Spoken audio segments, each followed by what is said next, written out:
Chapter 521. The little divine dragon shows off his prestige. 10. The fighting arena.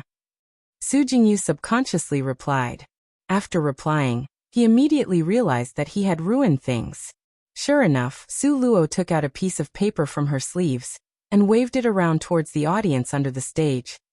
Look at it clearly, this is a life and death agreement. The person that made this appointment to fight, the last name is Su, first name Qing, presumably, you also recognize this. The implication in the life and death agreement was that life and death was dependent on one's fate. No one should mention family relations or have pity, because these were stupid words. If you were to truly speak of family relations and affection, then this life and death duel simply could not have appeared. Su Jingyu's complexion flushed red from embarrassment. He choked for a long time before forcing out a sentence. In the end, she is still your older sister. Do you mean to say that an older sister can kill a younger sister, while the younger sister can't reverse the order to kill the older sister because of self-defense? What kind of logic is this? The logic from your Su family? Su Luo smiled with not quite a smile. You. Su Jingyu's wrathful gaze stared fixedly at Su Luo. He had no leg to stand on, but still stubbornly condemned Su Luo as before. In short, you are in the wrong. Then may I ask a sentence? If the defeated person now was me, you tell me, will she let me go? Su Luo leisurely tossed out this sentence. How could that be possible? Su Jingyu secretly replied in his heart. He stiffened his neck to say, naturally she will let you go, no matter what is said. You are also her younger sister. Don't you know by now her temper? Her temper? What kind of temper of hers? If it is really like what you said, then, why didn't she issue a simple fighting notice, rather than an invitation to a life and death duel? Su Luo's words were light as a feather, but were like a slap to the face, with the truth heavily slapping Su Jingyu in the face. It was really without sentiment and not leaving him any face. That's right, if at the start, Su Qing had planned to let Su Luo go. If Su Qing cared a trace about family affection, why would she drop an invitation to a life and death duel with Su Luo? Everyone under the stage now leaned toward Su Luo's side. After all, to say nothing else, in this battle, regardless if it was her or her spirit pet, both were so very brilliant that they bowled everyone over.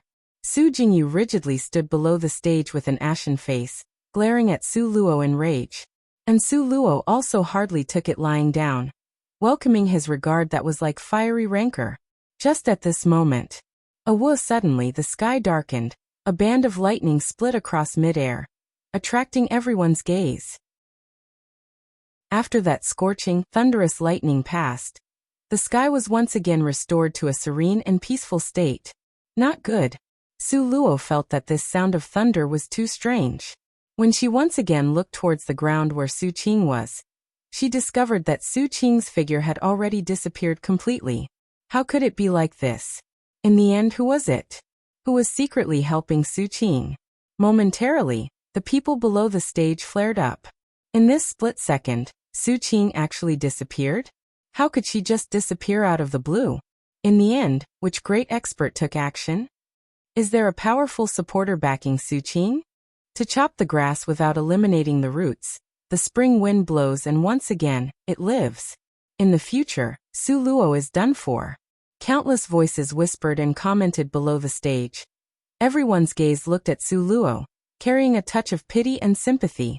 Su Luo frowned and stood at her original spot. Her gaze fixed on the spot where Su Qing vanished. Could it be Su Qing's teacher's sect that acted? If it was not them, then who else could it be? Su Luo felt as if behind the scenes, there was an unseen hand that was manipulating everything.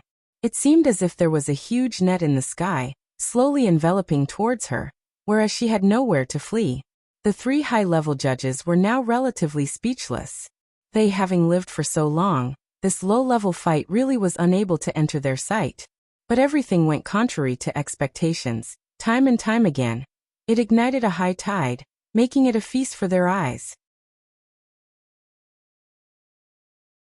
Chapter 522.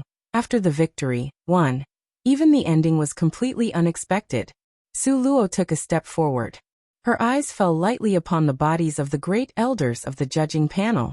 Those beautiful eyes held a slight, questioning expression. With her level of martial arts cultivation, Su Luo couldn't clearly see what had happened. However, these judges ought to have clearly observed the situation at that time, right? The three judges looked at each other, then bitterly smiled between themselves. Beichen Mu looked upon Su Luo with a friendly and kind expression, saying gently, "Luo girl, do you know where your opponent went?" Su Luo replied in puzzlement. "Could it be that even you guys were unable to see it clearly? That person's level of strength is far above ours. Alas, it's really embarrassing, embarrassing." The implication being that even the three judges couldn't do anything about it? Could it be that this highly publicized life and death duel would end in such an abrupt way? Su Luo felt that this matter was far from being that simple. Suddenly, the previously silent Nangong Yu's indifferent gaze fell upon Su Luo's shoulder. He pointed at the little divine dragon. "Let this elder have a closer look." Su Luo's eyes immediately narrowed. The bright light that flashed across Elder Nangong's cloudy eyes. Others might not understand, but Su Luo knew exactly what it was. That was a look of greed. It was no wonder greed grew in Elder Nangong's heart. This time, the little divine dragon's display was too brilliant. Su Luo couldn't help but lament in her heart. In the beginning, she didn't want to take out the little divine dragon to participate in this duel, because she was afraid that this little thing would be the focus of too much attention, creating an uproar. Who knew that Su Qing would reveal her hidden cards one by one, eventually forcing Su Luo with no other choice but to bring out this little divine dragon to use as a trump card. The little divine dragon's performance even astonished Su Luo. He not only caused the opponent's spirit pet to rebel, but also got it to help him to chase Su Qing down to kill her. The course of events was too shocking, resulting in Su Luo being sullen and regretful. A little thing that could compel the opponent's spirit pet to rebel. Even if it was a little puppy, everyone would scramble madly to obtain it. To say nothing of how clever and adorable this little thing was. Only Su Luo knew that this little puppy's original body was that of a little divine dragon. But if she handed him to this Nangong court elder, would he be able to see its true nature? Therefore Su Luo hesitated. The little divine dragon could already understand human words. Without waiting for Su Luo to respond, his little body immediately jumped onto the back of the lindworm, waving his paws as if wanting to go and attack Elder Nangong. Nangong Yu's originally indifferent old face immediately froze. He glared at Su Luo with displeasure. "Miss Su, what do you mean by this?" Su Luo spread out her hands and sighed. This little thing's unruly nature is hard to tame. He loves to act on his own. Oftentimes, this humble daughter has to follow his orders, not the other way around. If she handed the little thing over to Elder Nangong, leaving aside whether he could figure out the little divine dragon's secret, it was more important to say if Elder Nangong would return him. These 2 points had to be considered. Don't think she couldn't see this old bastard's avarice towards the little divine dragon. Elder Nangong's eyes narrowed, a trace of anger flashing through those deep, cloudy eyes. He glared at Su Luo and gave a cold humph. "Little girl that doesn't know what's good for you." Elder Mr. Beichen Mu smiled and shot a glance at Elder Nangong. With a superficial smile, he raised his eyebrow and said, "Old fool, every day, your thick skin gets thicker. To actually try to snatch things from a little girl, have you no shame?" Su Luo gratefully glanced at Elder Beichen. He was indeed worthy of being from Beichen Ying's family. From the beginning, he firmly stood on her side. Elder Nangong let out a heavy snort. For me to want something of hers, that is this elder recognizing her existence. How many people lined up just to gift him with their treasures, and he didn't even bother to look at them. But now he merely wanted to look at this thing. Yet the other side wasn't willing to allow even that much. Chapter 523. After the victory, too, Elder Beichen curled his lips and teased. "Oh, I say, Elder Nangong, aren't you giving yourself too great of an importance? Maybe this little young lady's thoughts are entirely different from yours?"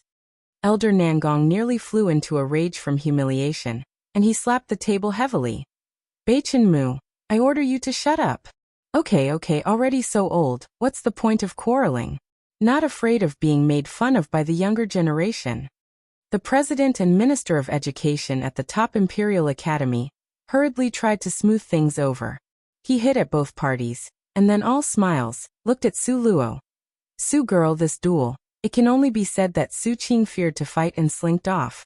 We will start to offer a bounty for her, and place her on the wanted list, letting everybody in the continent participate in hunting her. What do you think? Su Luo's complexion restrained the coldness, quietly looking at the venerable president of the top Imperial Academy. His hair and beard were all white, and he showed a childish countenance. He had a touch of imposing dignity of being a leading person within his kind appearance, making people's hearts feel reverence, not daring to exceed half a step out of bounds in front of him. Worthy of being the venerable president of the top Imperial Academy. However, Su Luo was not a student of the top Imperial Academy.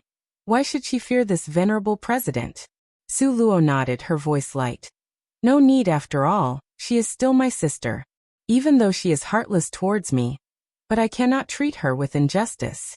Please dismiss the wanted notice and bounty for her arrest.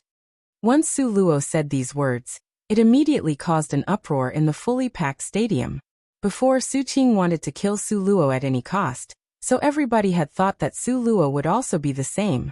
However, no one had imagined her to be so magnanimous. A thread of astonishment also flashed through the venerable president's eyes. Are you saying you are giving up the right to put the opposition on the wanted list? Are you certain? Yes, I am giving that up. Su Luo stood straight. Her gaze was gentle yet tranquil.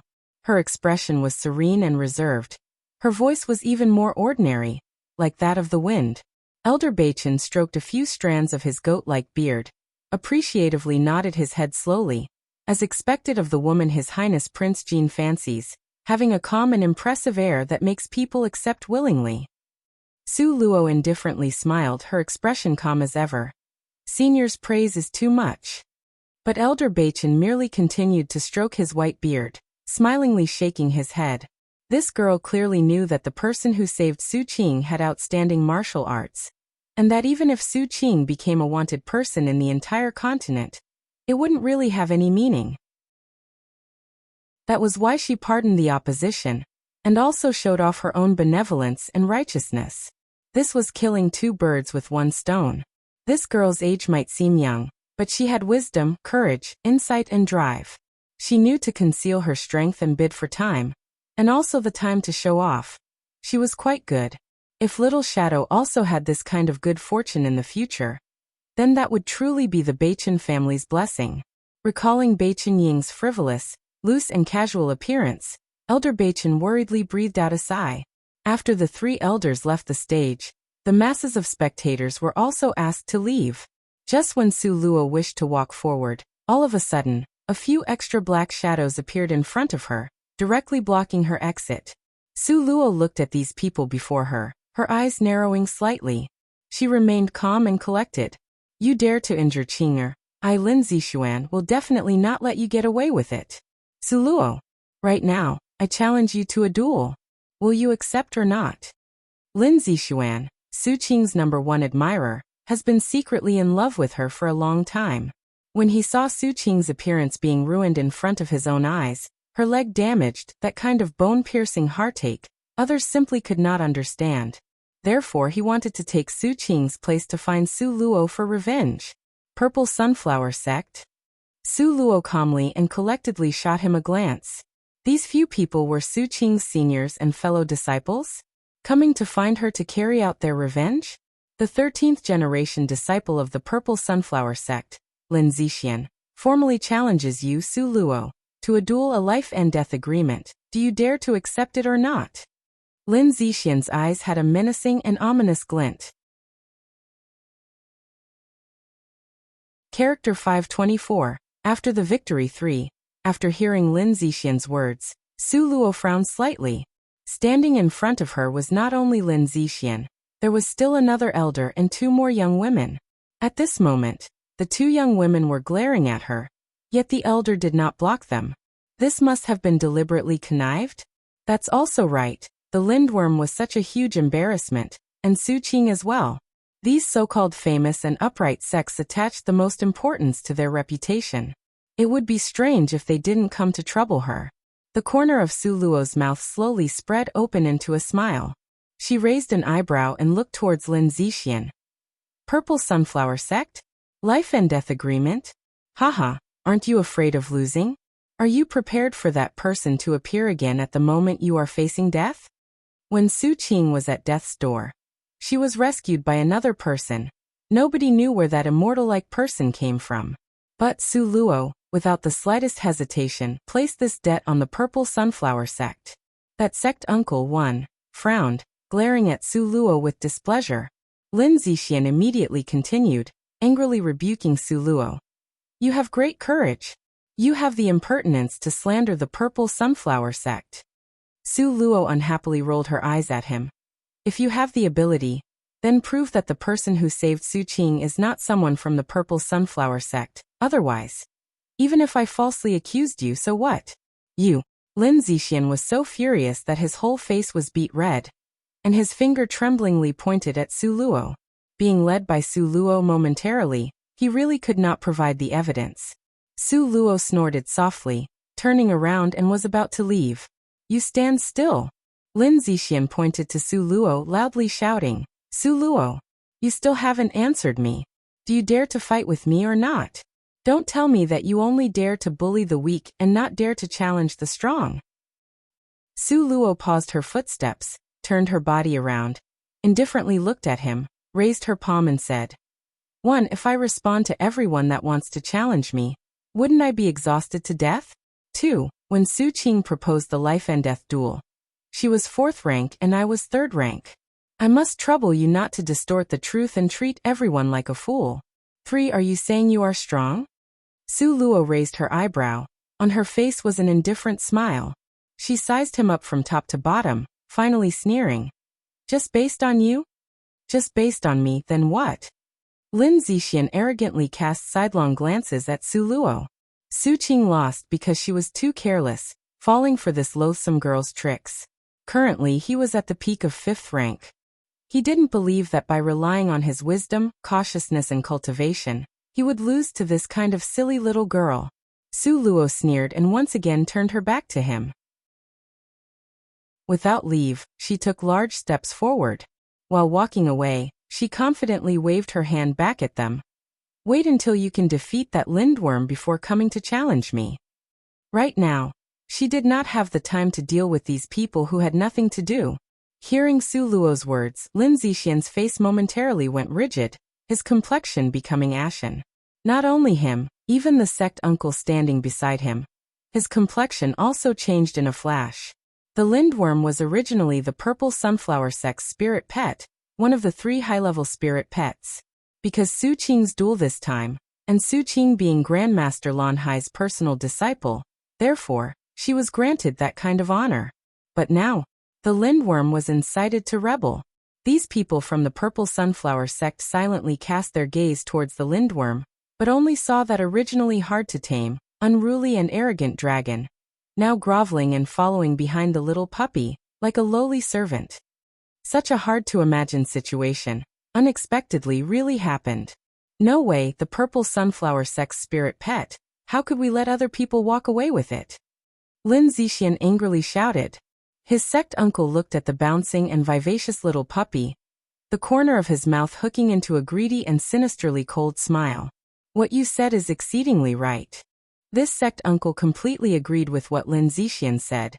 Not only must the lindworm be returned to us, that little puppy, we must also have it, to compensate to us, the Purple Sunflower Sect. One sect uncle.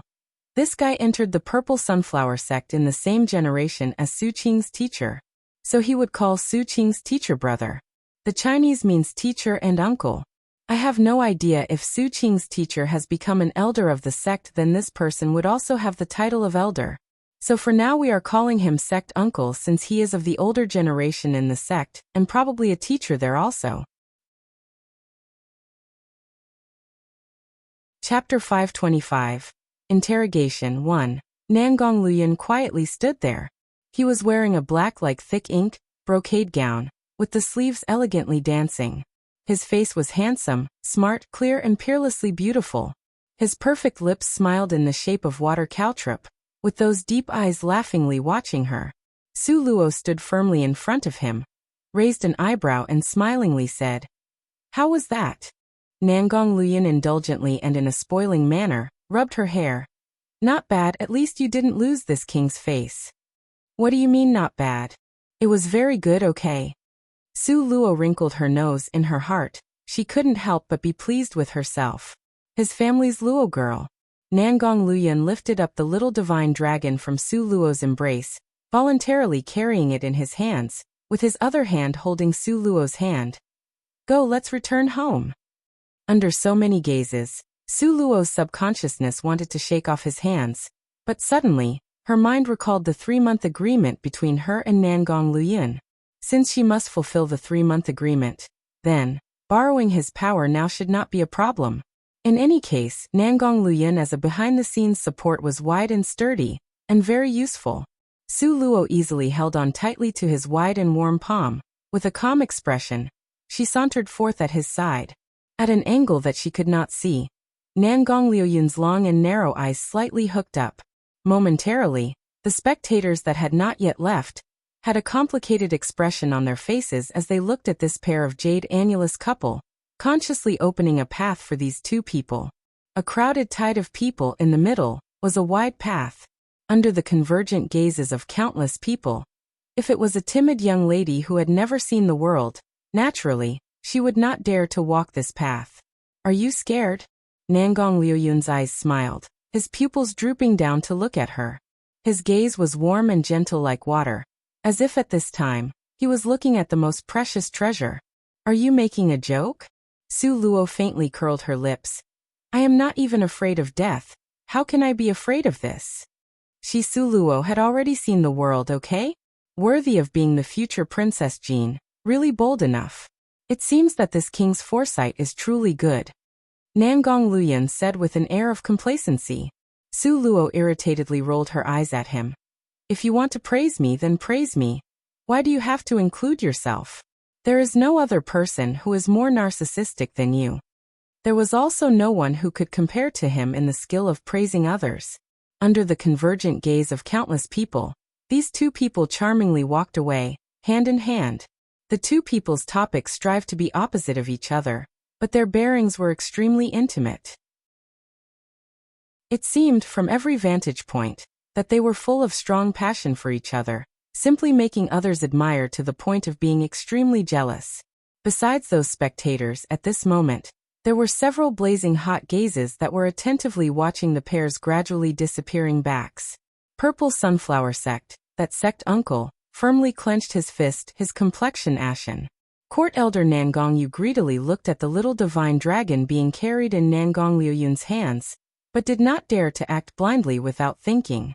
In the second-floor private room, that woman with a peerlessly beautiful face was now grinding her teeth.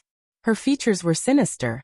The originally pretty eyes that were like water so clear you could see the bottom, now contained a vicious, scorching radiance. "Su Luo, you are good. You are very good." The Jade Lake's fairy firmly clenched her fists, with a sinister gaze firmly fixed on the pair of hands that were firmly holding each other. In her eyes was a murderous aura that made people tremble in fear. "If I don't kill you, I Li Yaoyao, swear that I'm not human." Jade Lake's fairy raised 2 fingers on her right hand, swearing an oath to the heavens. Li Yaoyao looked at Su Luo and Nangong Luyin's perfect rear view, seeing that one high and one low, harmonious and incomparable figures. She saw them talking and laughing intimately, an appearance as if nothing could come between them. Li Yaoyao wished she could throw herself at Su Luo and tear her to pieces. Su Luo was completely unaware that she already had so many people fixated on her. She also did not know that Li Yaoyao was currently spitting out fire directly at her back. At the current point of time, her mood was quite good. This time, going to Amethyst Thorned Island, it was crisis after crisis, with dangers spring up all around. Several times, she was hovering on the edge of life and death. However, only with great risk did great opportunities lie. Her harvest and gains were pretty good. Chapter 526. Interrogation 2. First, There was the 1,500 amethyst thorn fishes still at the crown prince's place. At present she was a pauper, so she certainly would demand it back. Second, was the spirit pinball that had saved her life, the amethyst crystal fish that could spit out crystal stones like a hen laying eggs, and several secret martial arts books that contained profound mysteries. Finally, drafted to the uninhabited island with barren hills, then being chased by Li Outyin who wanted to kill her. Having experienced such severe calamity, but finally able to avert disaster. Not only did she break through to the 4th rank, but she also drew out a lot of the blazes from inside the Cave of Flames. This served to assist her in establishing a firm foundation for the cultivation of her fire element in the future. Now, she had even defeated Su Qing, removing the huge boulder weighing on her mind. Her mood suddenly became clear all at once, like the boundless seas and the skies. However, her heart still had a thread of vigilance, and that was because of Su Qing's whereabouts. Could it be that even you could not clearly see the situation at that time? Su Luo frowned slightly, raising her eyes to stare at Nangong Liuyun's handsome and clear side profile. Her expression looked unprecedentedly perplexed and serious. Nangong Liuyun's expression remained the same. He slowly nodded and only said one sentence in assessment. That was a powerful expert, for the time being, stronger than the both of us. Then it is even more troublesome. Su Luo frowned, very puzzled. How could Su Qing come in contact with such a powerful person? That person was also neither too early nor too late, intentionally appearing when Su Qing was about to die? Since the opponent was a supreme expert, why would he settle on Su Qing? Su Luo gloomily patted her head. She was truly unable to understand. You have a fortuitous encounter. It is not necessarily so that others won't have their own happy encounters. Nangong Liuyun solemnly looked at her, appearance unprecedentedly serious. Luo Luo, you must rapidly cultivate. Is my current speed of cultivating not fast enough? Su Luo was resentful, and also helplessly sighed. 3 months or so, and already 4th rank. Placing her in the entire imperial capital. Is there anybody else whose promotion speed could be compared to her? You basically couldn't find anyone else, okay? Not only did Nangong Liuyun not praise her, instead, he had given her a heavy pressure. The reason why Su Qing lost to you, there are many external factors. Based on fighting alone, you are simply not her opponent at this point. Do you acknowledge it or not? Yes, what you said is not wrong, but a spirit pet is also a part of one's strength. Do you think that supreme expert who carried Su Qing away was only going to raise her for fun? Nangong Liuyun's pair of deep eyes was overbearing. No, Su Qing would be even more hard-working than before. Moreover, her goal is to kill you. Su Luo's heart was suddenly alarmed. In fact, she was not stupid. In the depths of her mind, she did already think of this point.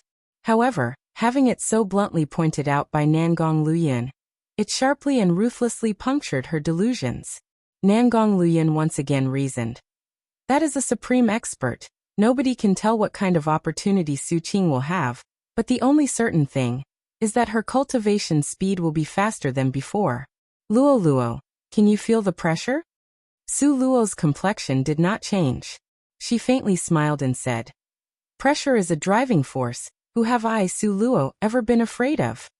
Pausing for a moment, she raised her eyebrows and smilingly said again, others things, I still fear to compete about. But if we are comparing cultivation speed, do you think there is anyone who can win against me? Nangong Liuyun, having heard what she said, laughed involuntarily. You truly are worthy of being the little princess that this king fancies. You have confidence, courage, and even a thick skin. When pinching, it feels good to the touch. When comparing thickness of skin, whose could even beat yours? Su Luo pinched his cheeks, smiling mischievously. Nangong Liuyun turned his hands to pinch her face, 2 people laughing together. 2 people flirting with each other. The originally serious atmosphere was quickly replaced by cheerfulness and lightheadedness. The dragon-scaled horse quickly arrived in front of Su Manor's gate.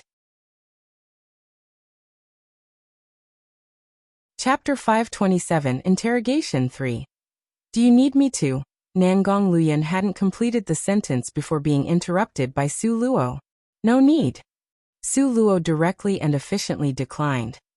This is a world that only respects the strong. Since I am such a good seedling, if Su Zian is smart, he ought to know what to do. It's a pity that your cheap father isn't a bright person. Nangong Luyan muttered. What? Su Luo didn't hear clearly, so asked again. Nothing, quickly go in.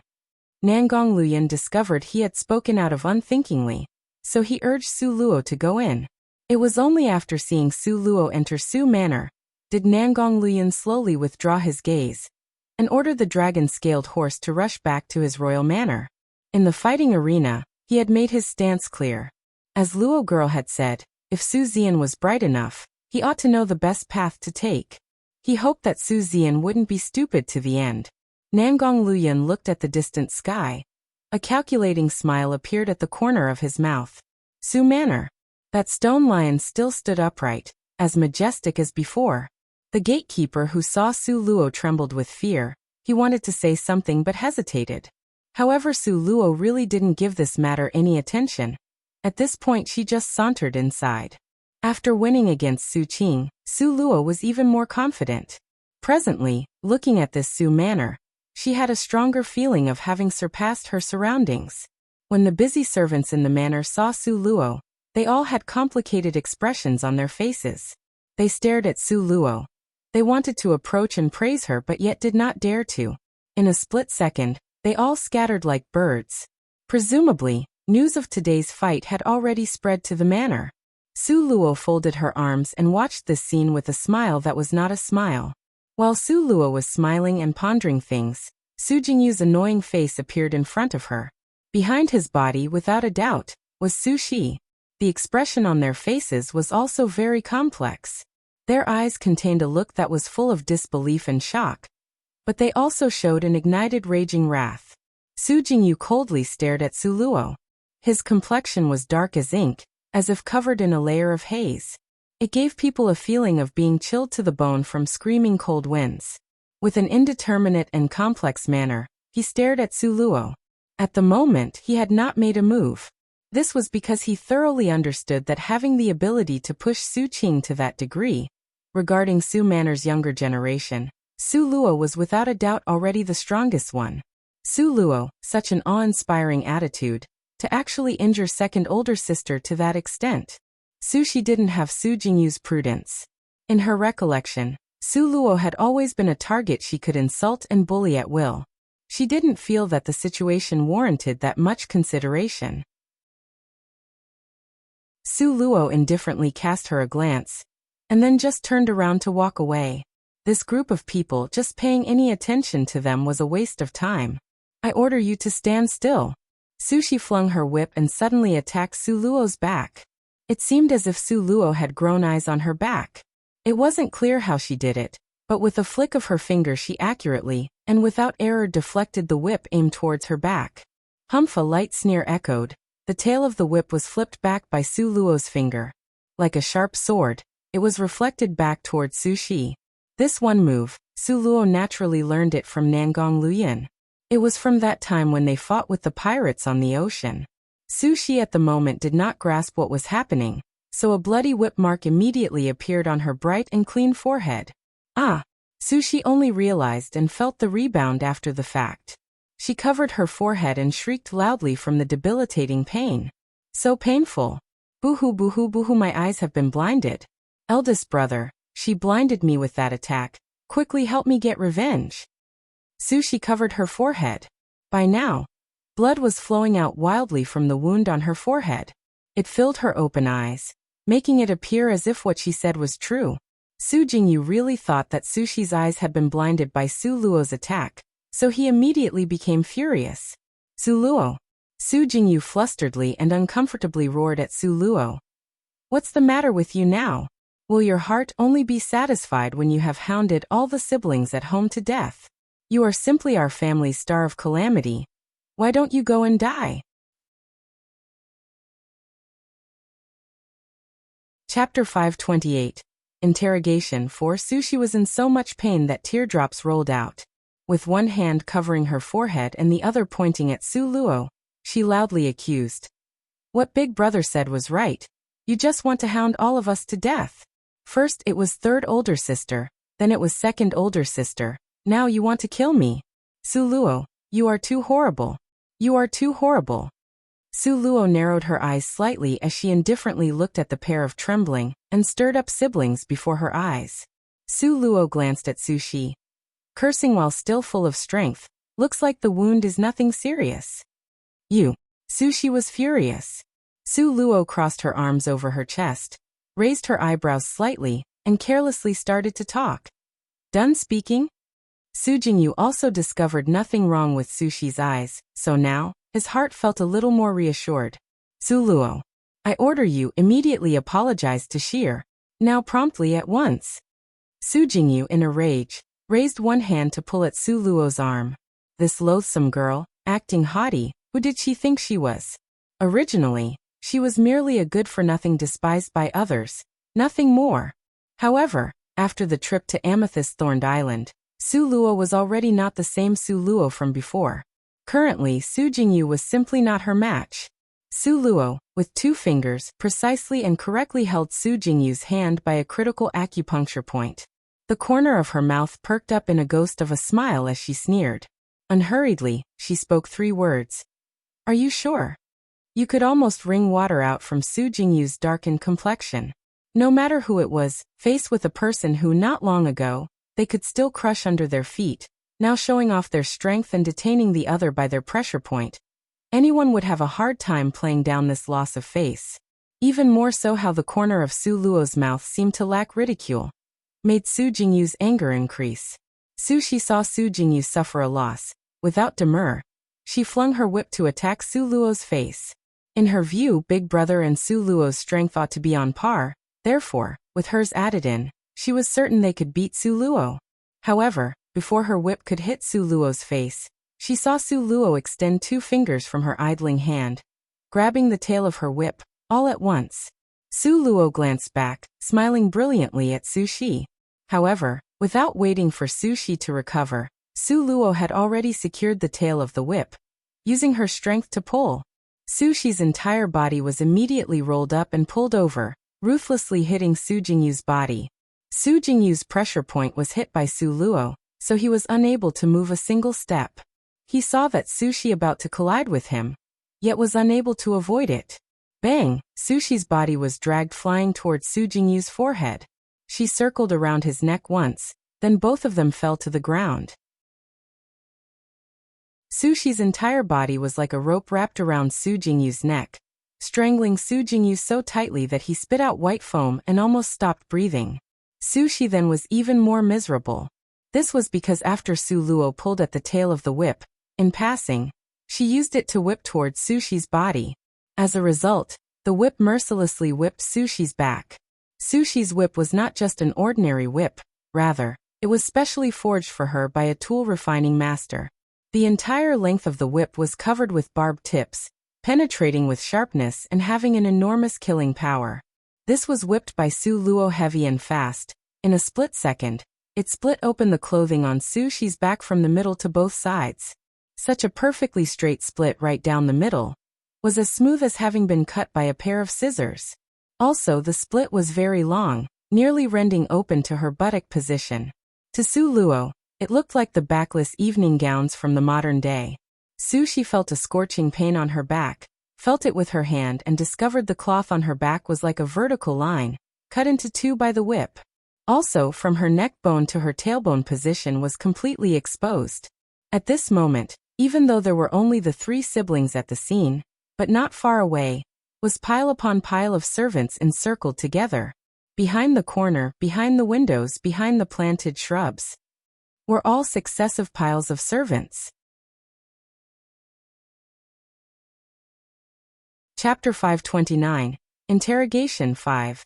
They saw their family 5th Mrs. faintly discernible, snow-white, delicate, gracefully arched back, and all momentarily became imbeciles.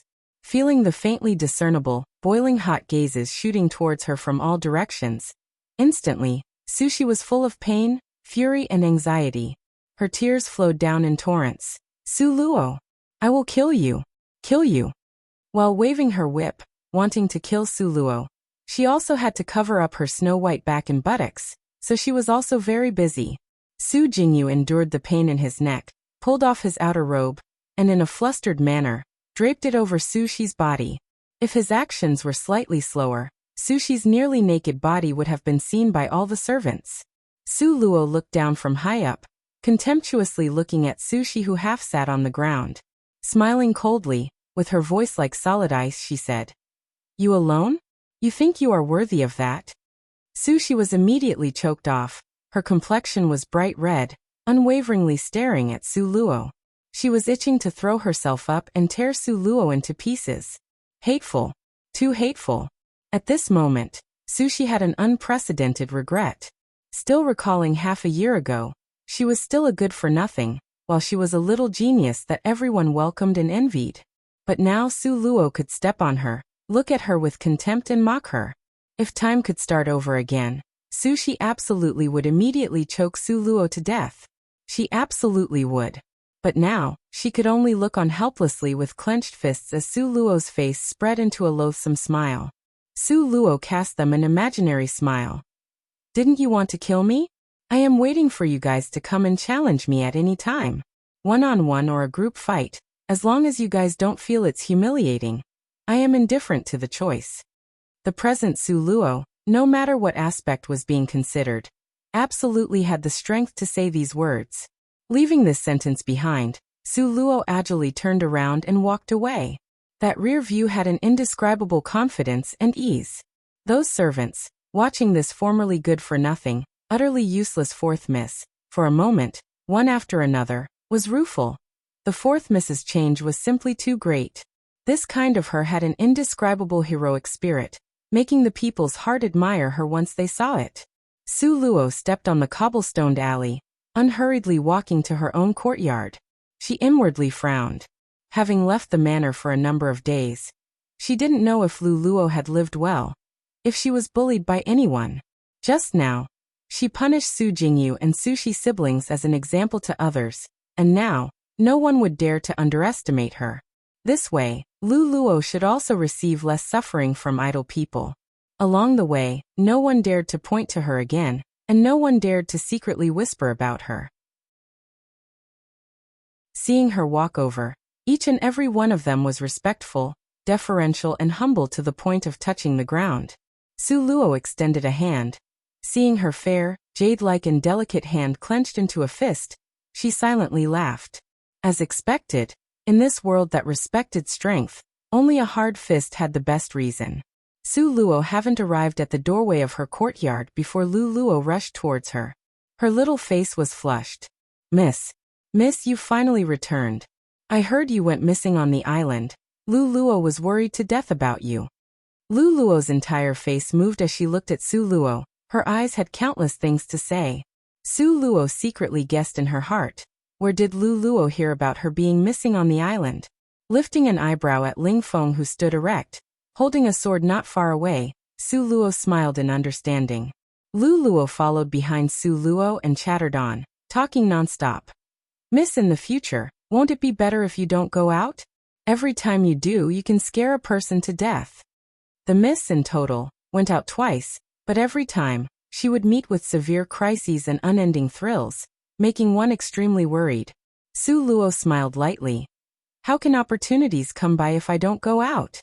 If I hadn't traveled to the amethyst-thorned island, I, your miss, would already have been beaten flat by Su Qing." Chapter 530, Interrogation 6. Once she mentioned this matter, Lu Luo's entire little face became rosy red, pitch-black eyes sparkling with starlight and brimming with endless adoration. "Miss, you are too great. You actually defeated second miss." With regards to Su Luo, whose soul had only arrived here half a year ago, Lu Luo's understanding of Su Qing's fame and reputation was even deeper and more profound. For so many years, Su Qing had always been the pride of Su Manor. Everyone would express approval when mentioning Su Manor's second miss, with various kinds of worship, adoration and reverence. Everyone said, aside from Jade Lake's fairy, there wasn't another woman that would surpass the second miss from Su Manor by much. However, this legend was firmly pinched out by Su Luo today. The good-for-nothing fourth miss in everyone's mouth in one move, forced the genius second miss to be disfigured, had a leg broken off, and nearly commit suicide. This news seemed to have grown legs and spread about wildly. Now, everyone in the entire imperial capital knew. Naturally, Lu Luo also knew as well. Lu Luo's palms were placed together in greeting, with eyes flickering like the stars. "Miss, how did you suddenly become so awesome, so shocking? Up until now, this servant feels like she is still dreaming. Before she was bullied miserably, and now, she suddenly came back with a counterattack." Su Luo completely understood Lu Luo's kind of suddenly unreal and as if in a dream feeling. Previously, are there still others who have come to bully you? Do those other servants deserve some discipline? Su Luo unhurriedly asked. No problem. Lu Luo very seriously shook her head nonstop. But what kind of eyesight did Su Luo have? In one glance, she could see that Lu Luo was doing her best to cover up something. Damn girl, you think that saying nothing, then nothing really happened? When I'm not present, how could Sushi let you go? Su Luo had both hands over her chest, and gave a cold snort. Lu Luo's pupil dropped down, weakly pinching her sleeves. It was better to avoid unnecessary trouble. She didn't want to cause trouble for the Mississippi, Lu Luo. Su Luo barked with a touch of an awe-inspiring tone. Your servant is present. Lu Luo abruptly raised her head. She felt a dignity only a person in a high position would give off come from her Mrs. body. Such a terrifying manner. Raise your head, straighten up your chest and squeeze your buttocks together. Raise your chin, have a proud expression, yes, just like that. From now on, don't give me the slouching, no self-confidence posture. Carry out this imposing manner for this Mississippi. Su Luo reprimanded augustly. Even if confronted with Su Shi, you must also carry yourself like this. Yes. Lu Luo hesitated for a long time. Her expression then slowly brightened and she finally replied in a loud voice. Now this is correct. Since she had already revealed her brilliance in such a high-profile fashion, this posture must also follow along and change some. Just at this moment, a faint silhouette appeared outside her courtyard. Fourth Miss, the great general requests your presence. The capable Chamberlain Zishi, who worked at Su Xian's side noiselessly appeared at Su Luo's back. Zishi's expression was motionless. Just as before, he was indifferent and coldly distant, as if he always had one expression. Got it, I'll go with you.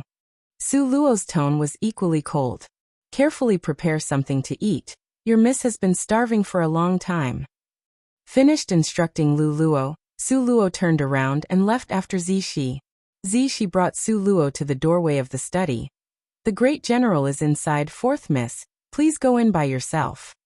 Finished speaking, Zishi automatically stood perfectly straight by the side of the doorway, standing face to face with his partner, ZMO.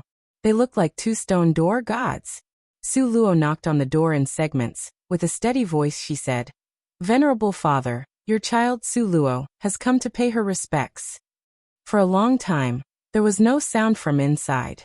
Quite a while later, came the sound of an indifferent sentence. Come in. It seemed that Su Xian's mood wasn't that good, only it should be like this. It would be strange if he was able to be happy about this matter after having invested countless heart's blood to nurture a treasure that was ruthlessly destroyed by another in the end. Chapter 531. Interrogation 7. Su Luo gave a quiet cough, pushed open the study's door and steadily walked in. The study was an important place. An unconcerned person was prevented from entering.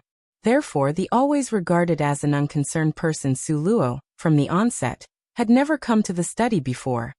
This was her first time. The doors and windows were closed tightly. The light in the study was somewhat dim, just like Su Xian's complexion right now. Su Xian sat on the circular chair behind the dark, long table. A golden hat was on his head, and he was wearing a purple brocade robe. His gaze was as sharp as the edge of a knife and ice-cold, thrusting toward Su Luo. He never imagined that today, the person who won was changed to her. If someone said this to him a day ago, he was sure to sneer at them disdainfully. But now, this was nevertheless an undeniable fact. Su Xian's thunderous, imposing and penetrating gaze stared at Su Luo motionlessly. He carefully took measure of her. No matter how much he thought, he couldn't understand. In his mind, he had always regarded her as a good-for-nothing. How could she soar to the sky in such a short time?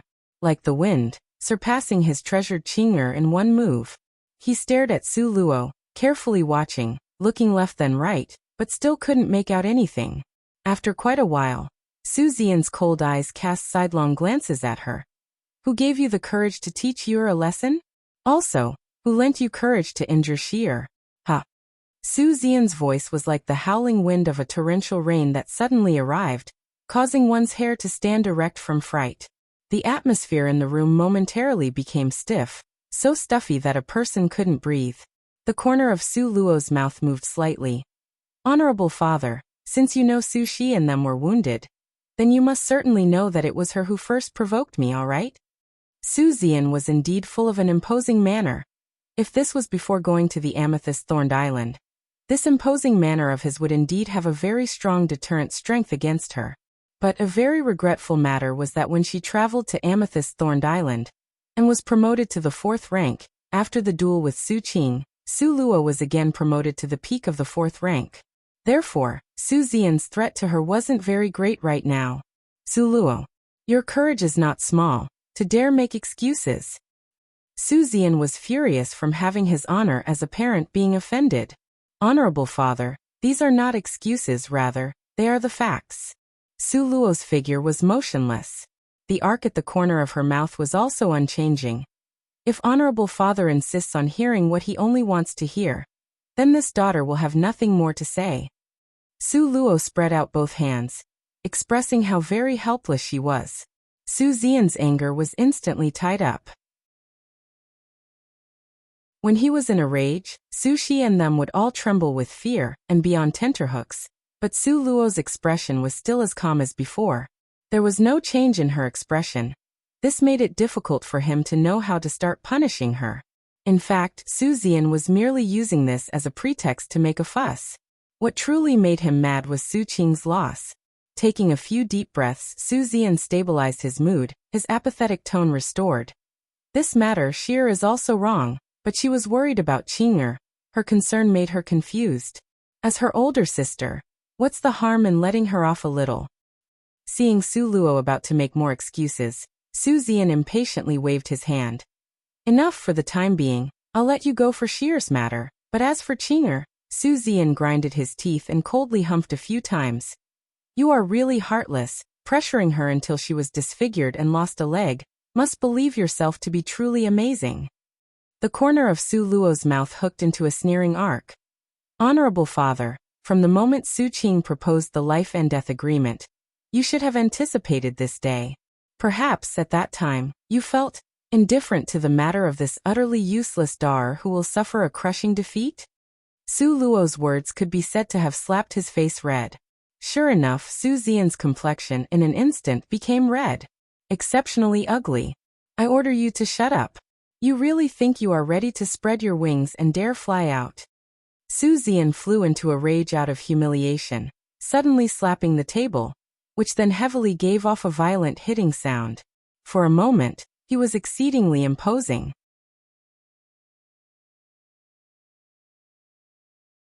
Chapter 532 Interrogation 8. This daughter doesn't dare. Su Luo just straightly stood there. The corner of her mouth curled up into a smile, yet not a smile.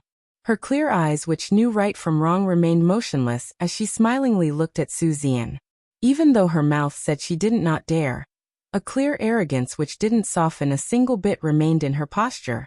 Su Xian's heart was extremely furious, but reason told him that while his anger was effective on others, it was completely ineffective towards this loathsome girl in front of his eyes. Deeply inhaling in a few breaths, Su Xian repressed his mood that was on the verge of exploding. All right, this matter will end here. Su Xian impatiently stopped Su Luo, then frowningly asked, What's with the little puppy? Su Luo's heart understood, and the corner of her mouth raised up a cynical curve. The important point had come. Su Xian's original objective was here. He first reproached her, and after the accusation was laid on her head, he accordingly let out his demand. This way, she won't be able to refuse easily. Good scheme, good methods. If it was a girl who had not seen the world before, she would have been knocked dazed by Su Xian's methods. Unfortunately, no matter how good his methods were, meeting this master who did not mix oil with salt, he was unable to find a way out. Su Luo indifferently smiled. Little puppy? Oh, father is referring to this daughter's spirit pet? Yes, where did it come from? Su Xian stiffened his face, wrinkled his eyebrows, as though he wasn't paying attention, with an appearance as if not minding anything. Deep inside Su Luo's heart, she felt it was funny. He appeared to not care, yet why did he say so many excess things in the beginning? It's only a little puppy, I just randomly picked it up from the streets. Su Luo voluntarily laughed. Su Xian's complexion sunk, almost unable to keep his act together. He brushed his sleeves and angrily spoke. Rubbish, this kind of spirit pet. How can it be randomly picked up from the streets? Towards this father you can still lie, Su Luo, you have guts. If you actually care, then care. To insist on not caring, look, your true face has been revealed. Su Luo's expression did not change and remained indifferent like the wind, calm and composedly. Honorable father, since you don't believe in this daughter's words, then is there a need to ask? Su Xian immediately stopped being angry and impatiently waved. Enough, bring out that little thing and let father have a look. What are your intentions, father? Su Luo stared at him, with discerning eyes, deeply looking at Su Xian's irritable and greedy appearance.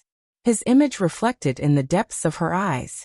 You are still young and understand nothing. How can you properly raise it? This kind of precious thing. Let this father substitute and take care of it for you. Su Xian earnestly reasoned. Substitute with her and raise it? Su Luo's heart coldly smiled continuously. If his eyes did not show that obvious greedy desire, if he wasn't this self-righteous and confident in asking her to hand it over, Su Luo would have kindly let him see the little divine dragon. However, with his current appearance, Su Luo's clear and cold sight unwavering looked at Su Xian. How could honorable father not know that if the contract is forcefully removed, the owner would receive a life-threatening danger, and the spirit pet would return to its primary state?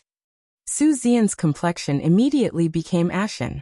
How could he not understand the meaning behind Su Luo's words?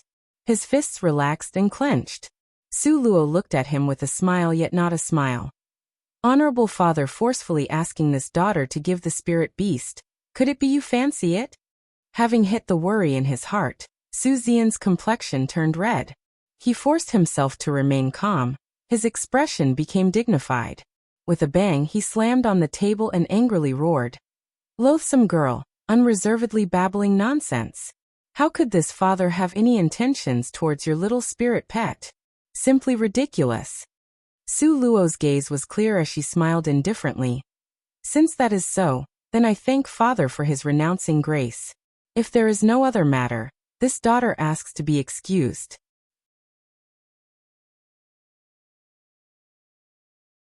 Chapter 533. Interrogation 9. Su Xian clenched his fists, his gloomy expression lightening and darkening. No one understood what he was thinking. Stand still. Su Xian roared out in an angry and annoyed manner. Does honorable father have any other matter to instruct? Su Luo unhurriedly turned around with a calm and collected smile. Su Xian ground his teeth and deeply inhaled a breath, forcing himself to quickly calm down. He was not stupid even if he didn't like Su Luo. This loathsome girl was still Su family's offspring. Now that Su Qing's location was unclear, Su Luo, who was able to defeat Su Qing, was undoubtedly slowly becoming a new rising star. Take this secret manual, carefully cultivate, quickly rise to 5th rank. Su Xian threw an old and tattered blue-covered scripture toward Su Luo. This was to express goodwill to her? Su Luo's heart felt that this was too funny. Su Xian's current mood was indeed complex. No wonder his behavior was so hard to fathom and indeterminate. Su Luo received the secret manual, then turned around and walked away. However, Su Xian's voice coldly resounded. Tomorrow a person from Jade Lake Palace will arrive. You deliver that little thing tomorrow. Jade Lake Palace? Jade Lake Fairies Jade Lake Palace? Li Outyan's Jade Lake Palace? Bei Chen Ying's words floated in Su Luo's mind. He said that the Li family connected Li Outyan's death with herself. Then could it be that Li family was coming here to interrogate her? Su Zian was too good. He wanted the little divine dragon in order to win favors with the Li family? Su Luo's recently good mood after receiving the secret manual was broken, and she indifferently replied, "Impossible." What? This was the first time that someone dared to brazenly reject Su Zian. I said, "Impossible." Su Luo's voice was ice-cold, similar to snow on top of a millennium glacier, indifferently and extremely cold. Say that to this father again. Su Zian gloweringly opened his eyes, angry to the point where he wanted to pounce toward Su Luo and choke her to death. Jade Lake's Li family, what kind of nobility were they? If Su family could make friends with them, then that would be Su family's fortune. However, how could Su Zian know that Su Luo already offended Jade Lake's fairy through and through? And even Li Outyan's death was also because of her. Both sides were filled with enmity and already could not live under the same sky. They had long ago already thought of not resting until the other side was killed. How would they even bother to work together? Su Luo coldly looked at him, indifferently said, "Wishing to curry favors with Jade Lake Palace? As I see it, it's not necessary." Su Zian angrily raised the palm of his hand. However, the corner of Su Luo's mouth hooked up and gave a cold smile. "I forgot to say something. A while ago I lied to you. The little puppy was not picked up along the road." Finally willing to tell the truth, Su Zian gloomily and coldly smiled. "Yes, because this little puppy was gifted to me by an expert. He reminded me that I cannot tell outsiders. However, Honorable Father is not an outsider, so presumably he would not blame me." Su Luo smiling sweetly looking at Su Zian. "This kind of precious spirit pet, who gifted it to you? Could it be?" Thinking about that person, Su Zian was momentarily doused by cold water from head to feet. His boiling heart immediately cooled down. On the arena, His Highness Prince Jin appeared with Su Luo hand in hand. After the duel, he also led Su Luo along, leaving together. Hearing this news was like having wings plugged in and wildly circling the capital. How could the well-informed Su Zian not know? Honorable Father has guessed correctly. Since Su Zian himself had guessed on His Highness Prince Jin, Su Luo naturally remained ambiguous. Actually, more accurately saying, it was indeed correct. When she and His Highness Prince Jin went to Sunset Mountain Range, the little puppy voluntarily came onto her. However, Su Luo would not kindly explain to him. "You leave first." Su Zian shook his head, waved his hand indicating at Su Luo. Now his complexion had become a bit complicated.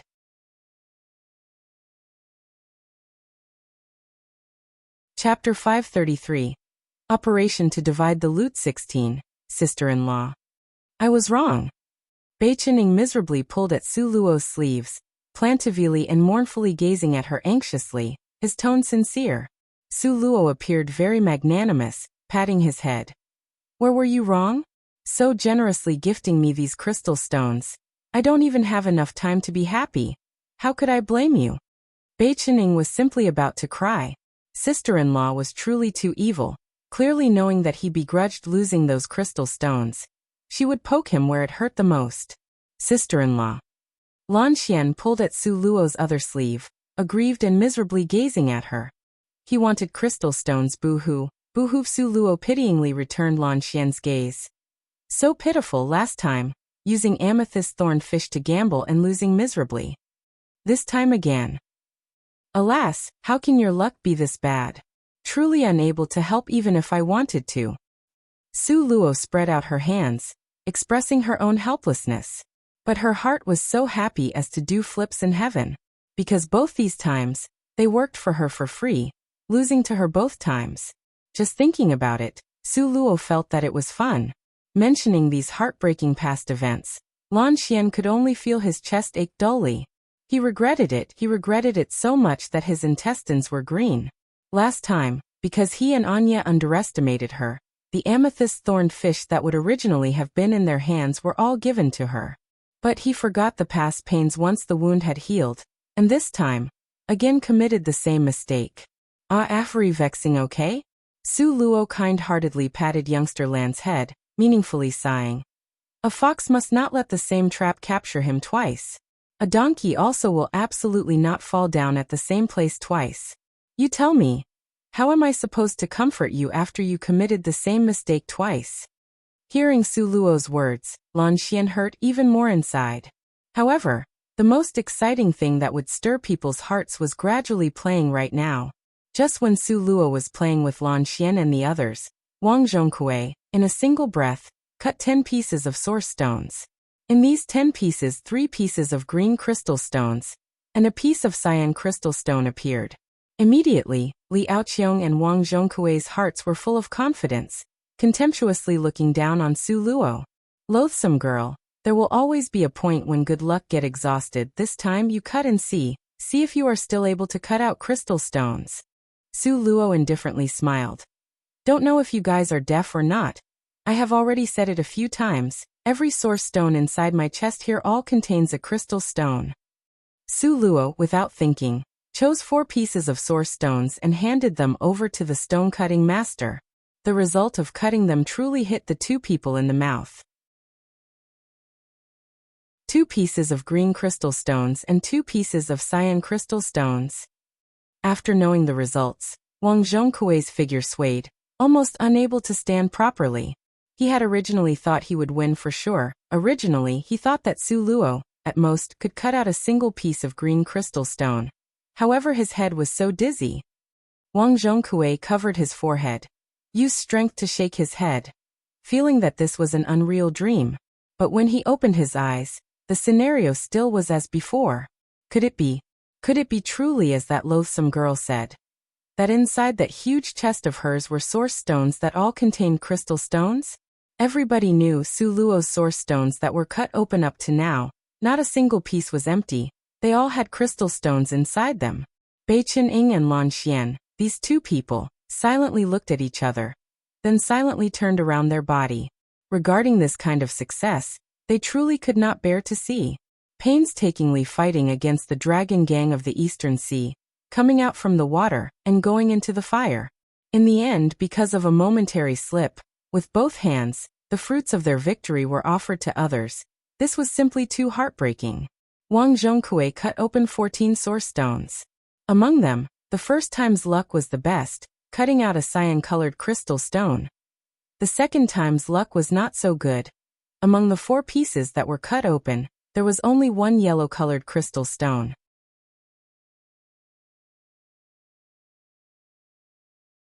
Chapter 534. Interrogation 10.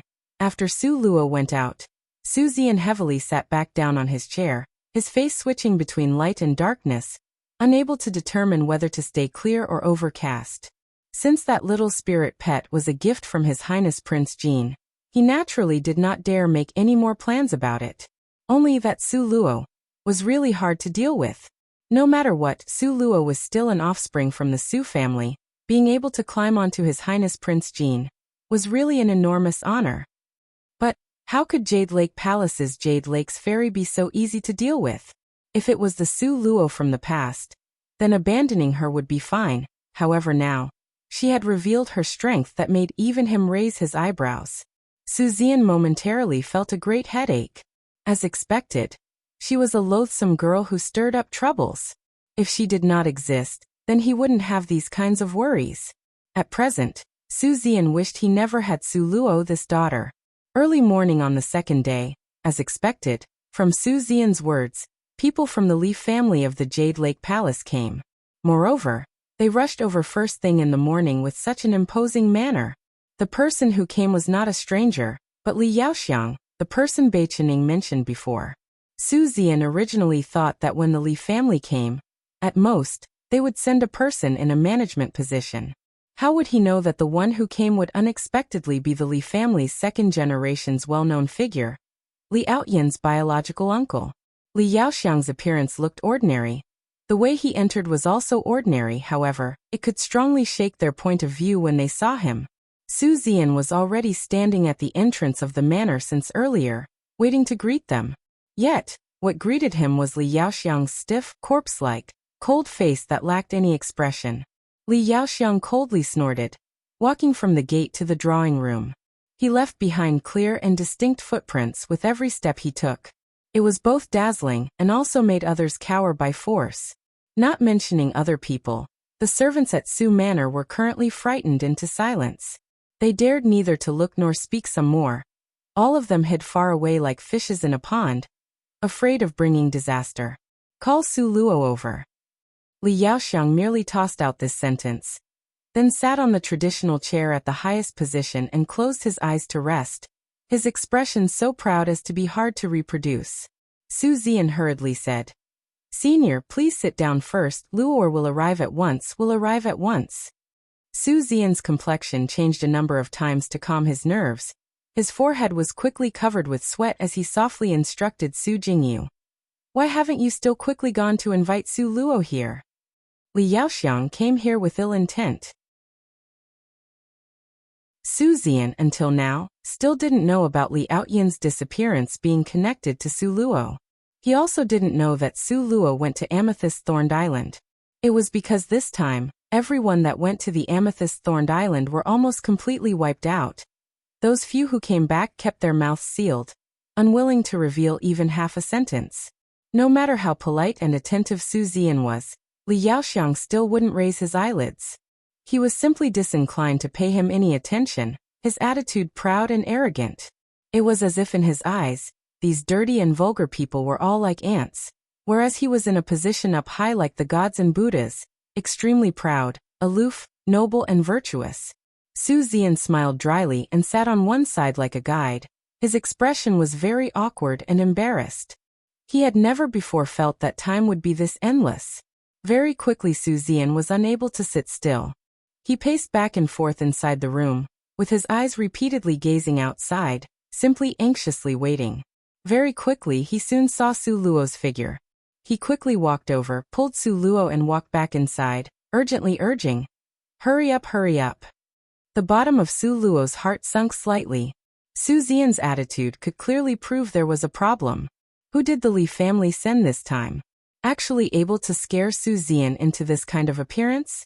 Later, when the Li family interrogated her, without even having to think, Su Zian absolutely would immediately sell her off. This would be somewhat difficult to deal with. Su Luo steadied her state of mind, followed along with Su Zian and stepped inside the hall. Just as she took one step inside, a gaze that was as sharp as a knife shot towards her. A deterring force brought about by an expert's imposing manner spread towards her. Su Luo's heart was slightly alarmed.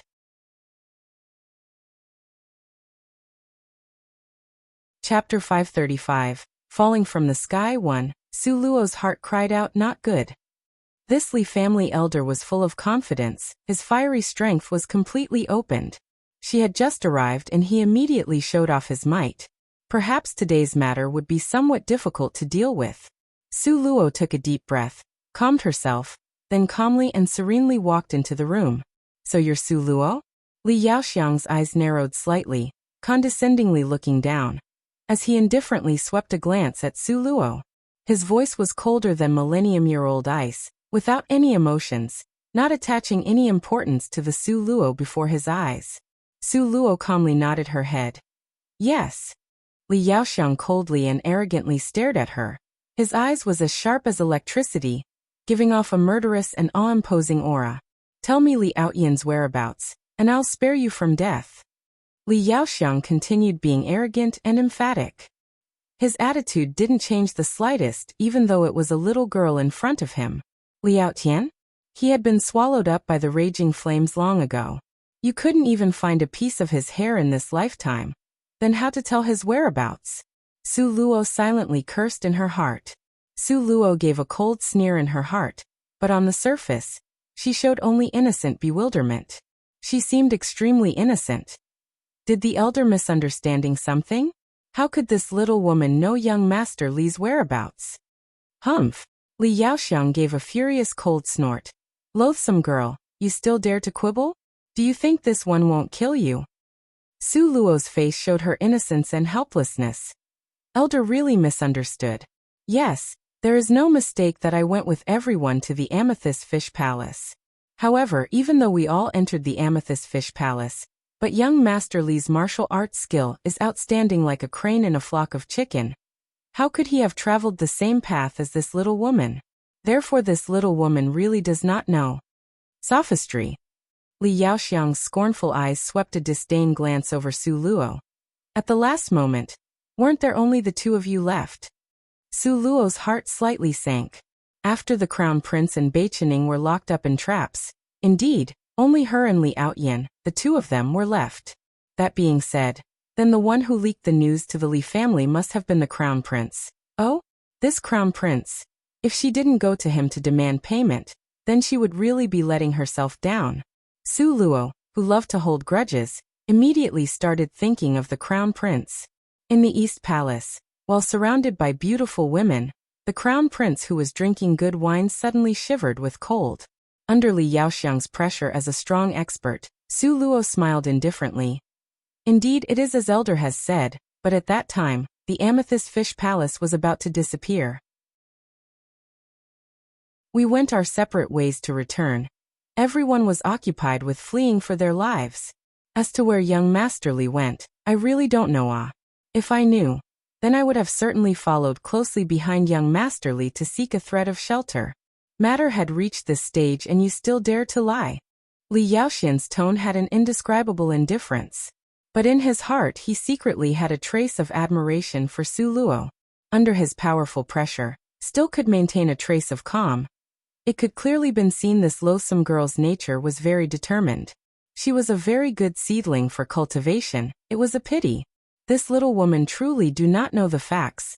Looks like you really found the wrong person. At that time the crown prince's relationship with young Master Li was pretty good.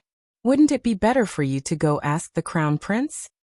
Su Luo spread out both hands, indicating she was quite helpless. Soon after she diverted the source of calamity eastward. Li Yaoxiang's complexion suddenly started to become ugly. The Jade Lake Palace's position on this continent was extremely high. His existence at the Jade Lake Palace had always been the number 1 or 2 that countless number of people look up to. Now this type of ant-like loathsome girl dared to disrespect him? Don't overestimate your own strength. Are you going to say it or not? Li Yaoxiang's expression slowly became cold, finally dropped to the freezing point. Su Luo helplessly shook her head, looking innocent and helpless at the same time. I really could say nothing more.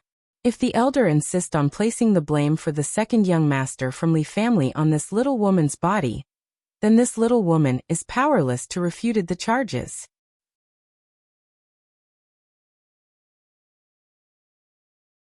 Chapter 536. Falling from the sky too.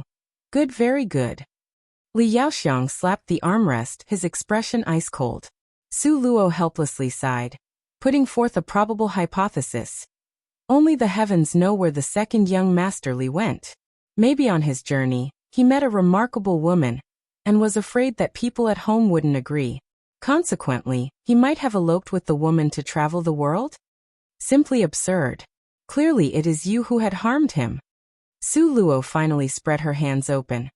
If you want to condemn me using some pretext, consider that my strength is completely unable to be compared to the second young Master Li's. Elder, you should be able to distinguish right from wrong with acuity. Li Yaoxiang reclined on the imperial-style chair. His eyes narrowed dangerously with a profoundly mysterious aura. Other people had no way of guessing his thoughts. All of a sudden, the surroundings became quiet. These several sentences passed by Su Zian in scattered fragments, and he slowly pieced the sequence of events together. Once he linked the facts together, it made his heart shake violently from shock. Su Luo, this loathsome girl, had actually followed His Highness Prince Jin to the Amethyst-Thorned Island, and was so lucky as to actually encounter the Amethyst Fish Palace this year. Also, she was somewhat related with the disappearance of the second young master in the Li family. Such an important matter, she didn't even tell him this, father of hers fart. He simply didn't exist in her eyes. It really was that her wings had grown strong, and she wanted to fly away. Su Zian added another layer of dislike to his regard of Su Luo. Once Su Zian saw Su Luo's cold, distant and indifferent manner, his heart, for no reason at all, once again gave off a kind of rage. Who was this person in front of his eyes? This was the Jade Lake Palace Li family's outstanding person of talent in their second generation. He was at the summit of 8th rank in strength. If he wanted to kill Su Luo, he could just negligently extend a fingertip to press her to death. Such a formidable existence, not even a touch of reverence could be found on this loathsome girl's body, who was staring at her own death. Su Zian was just about to step forward and press down on Su Luo to kneel and beg for Li Yaoxiang's forgiveness. However, before he could approach her, he discovered that the mood in the hall suddenly stiffened. A kind of invisible power pressure from an expert spread throughout the hall. Moreover, it was getting stronger and more powerful. Su Zian's complexion suddenly changed, a reverent thought flashing through his heart. He immediately stopped his footsteps and took the initiative to retreat 2 steps. When the earth-shattering, powerful pressure from an expert attacked, Su Luo's heart sank slightly. Beichen's assessment of this Li Yaoxiang's conduct was arrogant, unbridled, petty and most likely to cover up his mistakes. Now it seemed his assessment really not false. Not even saying a few words of warning, he completely disregarded the scruples of his status. Was he directly going to attack her? At this moment, Li Yaoxiang's terrifying aura as an 8th-rank expert exploded out, like an enormous wave rushing to the sky, making it difficult for people to breathe. Whoosh! Under that berserk, tyrannical pressure of his power, Su Luo's clothing seemed to be struck by a gale-strength wind.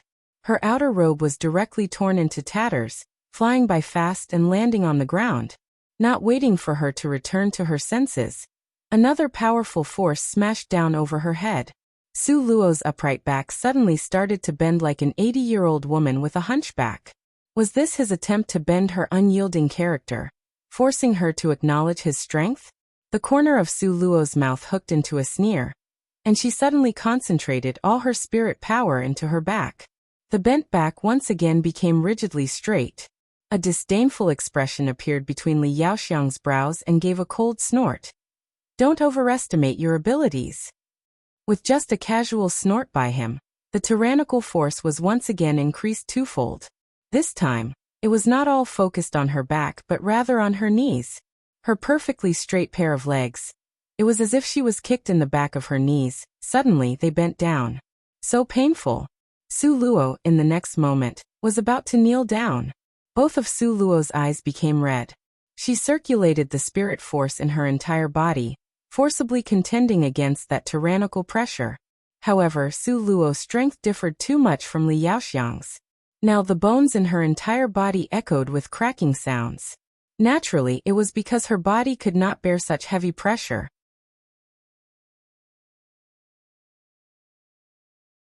Chapter 537. Falling from the Sky 3. Not only this, the pure white, jade-like skin on her body, at this moment, was swollen and very red. It was a horribly shocking sight for people to see. Moreover, there was still her pair of eyes, which was bloodshot like a sheet of scarlet. But even so, she still remained standing there indifferently. Her back was straight with both legs bolted upright. Not even a trace of a curve could be seen. Humph, having reached this stage yet still unwilling to kneel, Su Zian, you actually raised such a good daughter. The chill in Li Yaoxiang's eyes became even deeper, extremely displeased. Su Zian's heart became anxious. He shouted explosively towards Su Luo. Why haven't you still quickly knelt?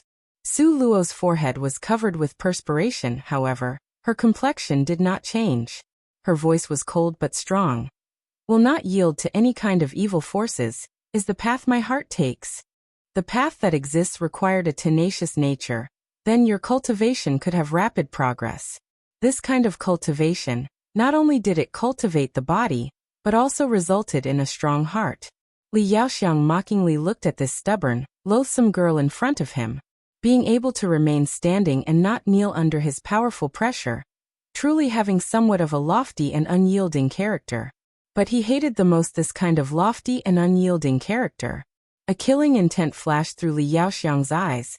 That kind of oppressive, powerful pressure of an expert became more and more intense, with Su Luo in the center, spreading throughout the entire hall.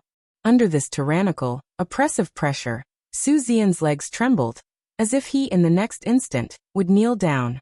He took advantage of Li Yaoxiang not paying any attention to him, and step by step he moved back. Gradually, he moved far away from the center of the pressure. Su Jingyu, however, did not have his father's strength. One could only hear a thump sound, and the him that was standing very far away immediately kneeled down on both knees. Originally, with regards to Li Yaoxiang's kind of expert, he should have an expert's dignity and not lower himself to the level of Su Luo from the younger generation. However, Li Yaoxiang, this pitiful type of person, really could not be evaluated using common sense. Su Jingyu was already kneeling, Su Zian also almost kneeled. But this loathsome girl in front of him still remained standing upright. This was an unforgivable crime with regards to Li Yaoxiang. He felt that his honor as an expert was offended. Suddenly, Li Yaoxiang waved his hand and released the final 20% of his oppressive pressure as an expert. His entire oppressive might was completely released. In an instant, the atmosphere inside the hall started to freeze. Bang Su Zian, who had retreated a little distance away with great difficulty, could not withstand it anymore. He immediately kneeled down on the ground. The corner of Li Yaoxiang's mouth curled up into a cold smile. Her father had already kneeled. How could this loathsome girl also not kneel? However, what was beyond expectation his expectations? This loathsome girl unexpectedly still stood straight. The flooring beneath her feet had already shattered to pieces. Both feet had already sunk 1/3 of a meter into the ground. But even so, her back still was unbending and straight, not to mention she still hadn't kneeled down. Li Yaoxiang's complexion immediately became extremely ugly. Although Su Luo maintained her unbending body from before, but only she herself knew how much she was suffering at this moment. The cold sweat on her forehead congealed to form beads which tumbled down drop by drop. Her eyes were scarlet red, as it would rupture at any moment. The skin that was white as jade was now dry and splitting like a spider's web, seeping out wisps of blood, making it unbearable for people to watch.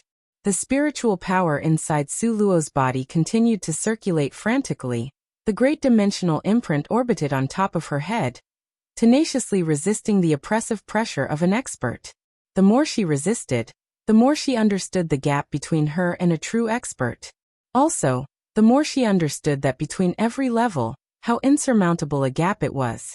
Originally, Su Luo had calculated that there was a 10% chance she could successfully resist. However now, she helplessly understood. She didn't even have half a percentage chance of succeeding. Li Yaoxiang, at 8th rank, was too powerful. Definitely not someone she could resist right now. What to do? A trace of worry flashed through Su Luo's heart, a string of sweat hanging from her forehead and flowing into her eyes, stinging her eyes extremely painfully, but she still did not blink. Loathsome girl, still so stubborn. Li Yaoxiang coldly snorted. It seemed that without giving her a taste of his strength, she would never lower her head.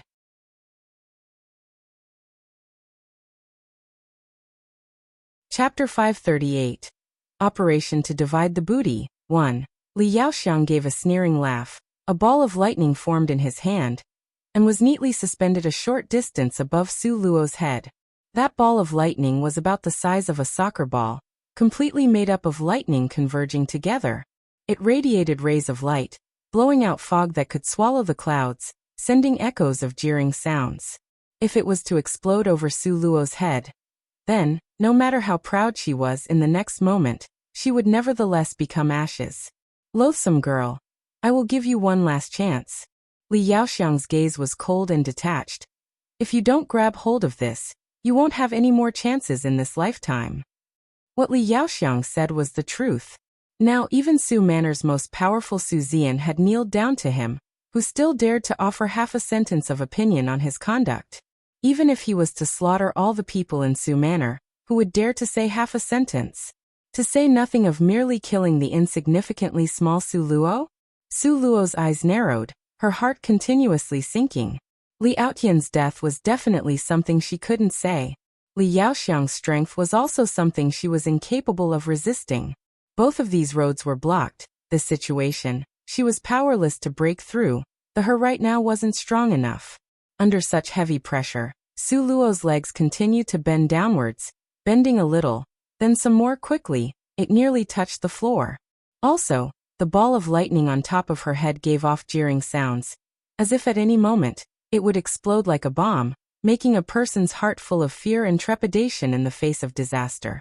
On Su Luo's skin, Within the pores, threads of blood formed into beads, tumbling down drop by drop.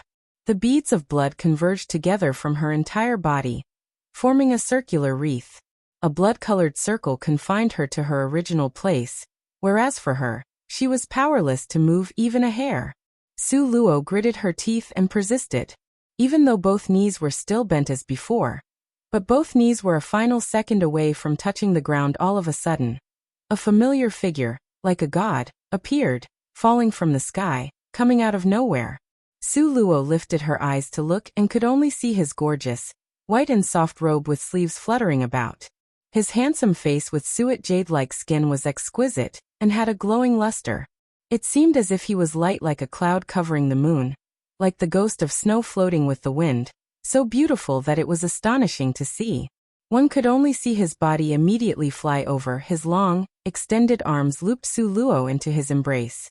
With a lift of his hand, that invisible, tyrannical pressure immediately disappeared. He had bright eyes and white teeth with unsurpassed good looks.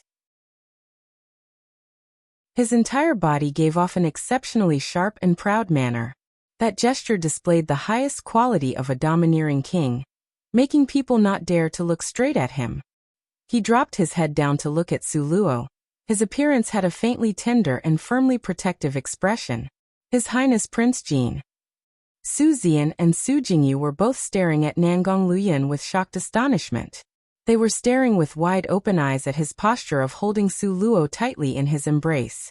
If the news was not wrong, His Highness Prince Jin was friends with Jade Lake Palace for many years. Now how could... Nangong Luoyun seemed to be carelessly brushing away his sleeves. Then, that ball of lightning suddenly shot towards a vital point on Li Yaoxiang. Li Yaoxiang had an incredulous expression on his entire face, followed by spitting rage. A careless smile hanged at the corner of Nangong Luoyun's mouth. Returning the ball of lightning to the original owner, such a formidable power, this king's family's Luo girl cannot bear it. Nangong Luoyun, Li Yaoxiang bellowed. He never expected that Nangong Luoyun would appear at the final moment. Even more so didn't expect that he would immediately protect that loathsome girl once he appeared. What was even more unexpected was that Nangong Luoyun would attack him for an ant-like, loathsome girl. The ball of lightning, flickering with lightning, attacked towards him. And the angle Nangong Luoyun shot it at was also very tricky. Li Yaoxiang, with flustered actions, tried to deal with it. With great difficulty he revoked the ball of lightning, and saw Nangong Luoyun cast a cynical, taunting glance at him. The fury in Li Yaoxiang's heart suddenly increased. Wielding his might and influence as an elder, he pointed at Nangong Luoyun's nose. "What's the matter with you? For a loathsome girl, you dare to treat me like this?"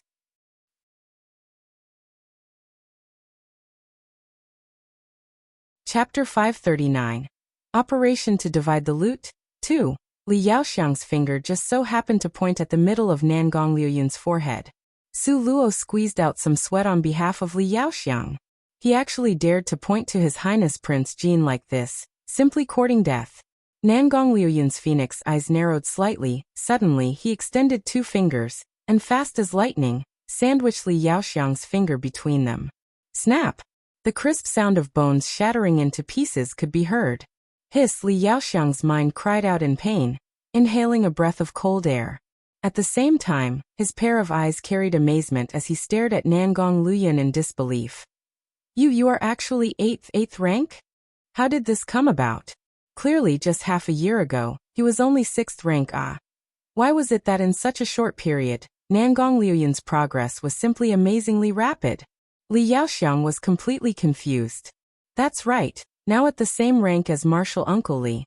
Martial Uncle Li displaying this style, wasn't it to test this king's ability? Nangong Luoyun's gaze revealed an arrogance that was disdainful of all under the heavens. His perfectly erotic, thin lips faintly rose up, carrying an unbridled, haughty flavor. What nonsense are you saying? I was merely disciplining this loathsome girl, who had an exaggerated opinion of her own abilities. You move to the side. Why is Martial Uncle Xiang deliberately committing a violation? When did this king need others to discipline my people? Perhaps Martial Uncle Xiang's hand has extended too far. Nangong Luoyun's expression revealed a noble and insufferably arrogant air of haughtiness. apathetic and unrestrained. Li Yaoxiang originally thought that Nangong Luyan had risen up only momentarily. Now, it seemed he was deliberately protecting this loathsome girl? Li Yaoxiang usually had a fiery temper, and on the spot furiously said, Nangong Luyan, do you know this loathsome girl has something to do with Out Yan's disappearance? And you are still protecting her? Is Jade Lake Palace still in your eyes? Su Luo looked at Li Yaoxiang with a smile that was not quite one, her expression serene and unperturbed. Elderly, these words were said without any good reasoning. How could the disappearance of second young master Li have anything to do with me? Do I have the strength to defeat him? Nangong Liuyun's deep eyes stared at Li Yaoxiang. The corner of his mouth still contained a smile, but his smiling expression never reached his eyes. His tone was so ice-cold, without a bit of temperature. Luo girl was always together with this king, whether she killed Li Outyin or not. This king is the most clear about. Mariel Uncle Li still wants to continue being hopelessly muddled. Li Yaoxiang didn't know about the enmity between Su Luo and Li Outyin. At the same time, he also believed that Su Luo's strength could never compare to Li Outyan's. Therefore, privately in his heart, he was certain Su Luo could not harm Li Outyan.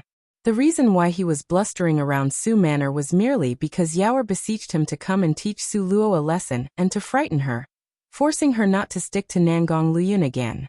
Is this loathsome girl someone you must protect? Li Yaoxiang's complexion was ashen, his face hazed over. This king's girl, if this king doesn't protect, then who should protect her? Nangong Luyun held on firmly to Su Luo's slender waist. His sharp, sword-like eyebrows rose, nodding his head as if it was only right. Nangong Luyun looked at Li Yaoxiang with this kind of smile that was not quite one. Li Yaoxiang clenched his fists tightly at his side, his complexion extremely ugly.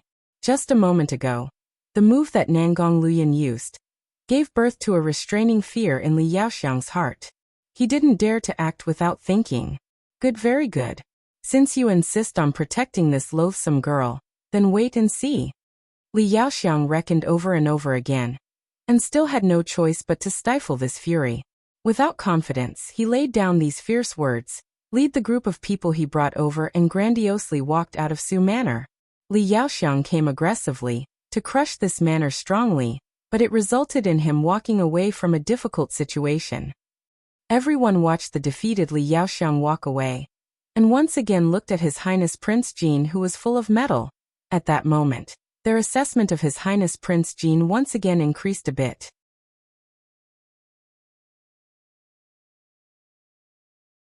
Chapter 540.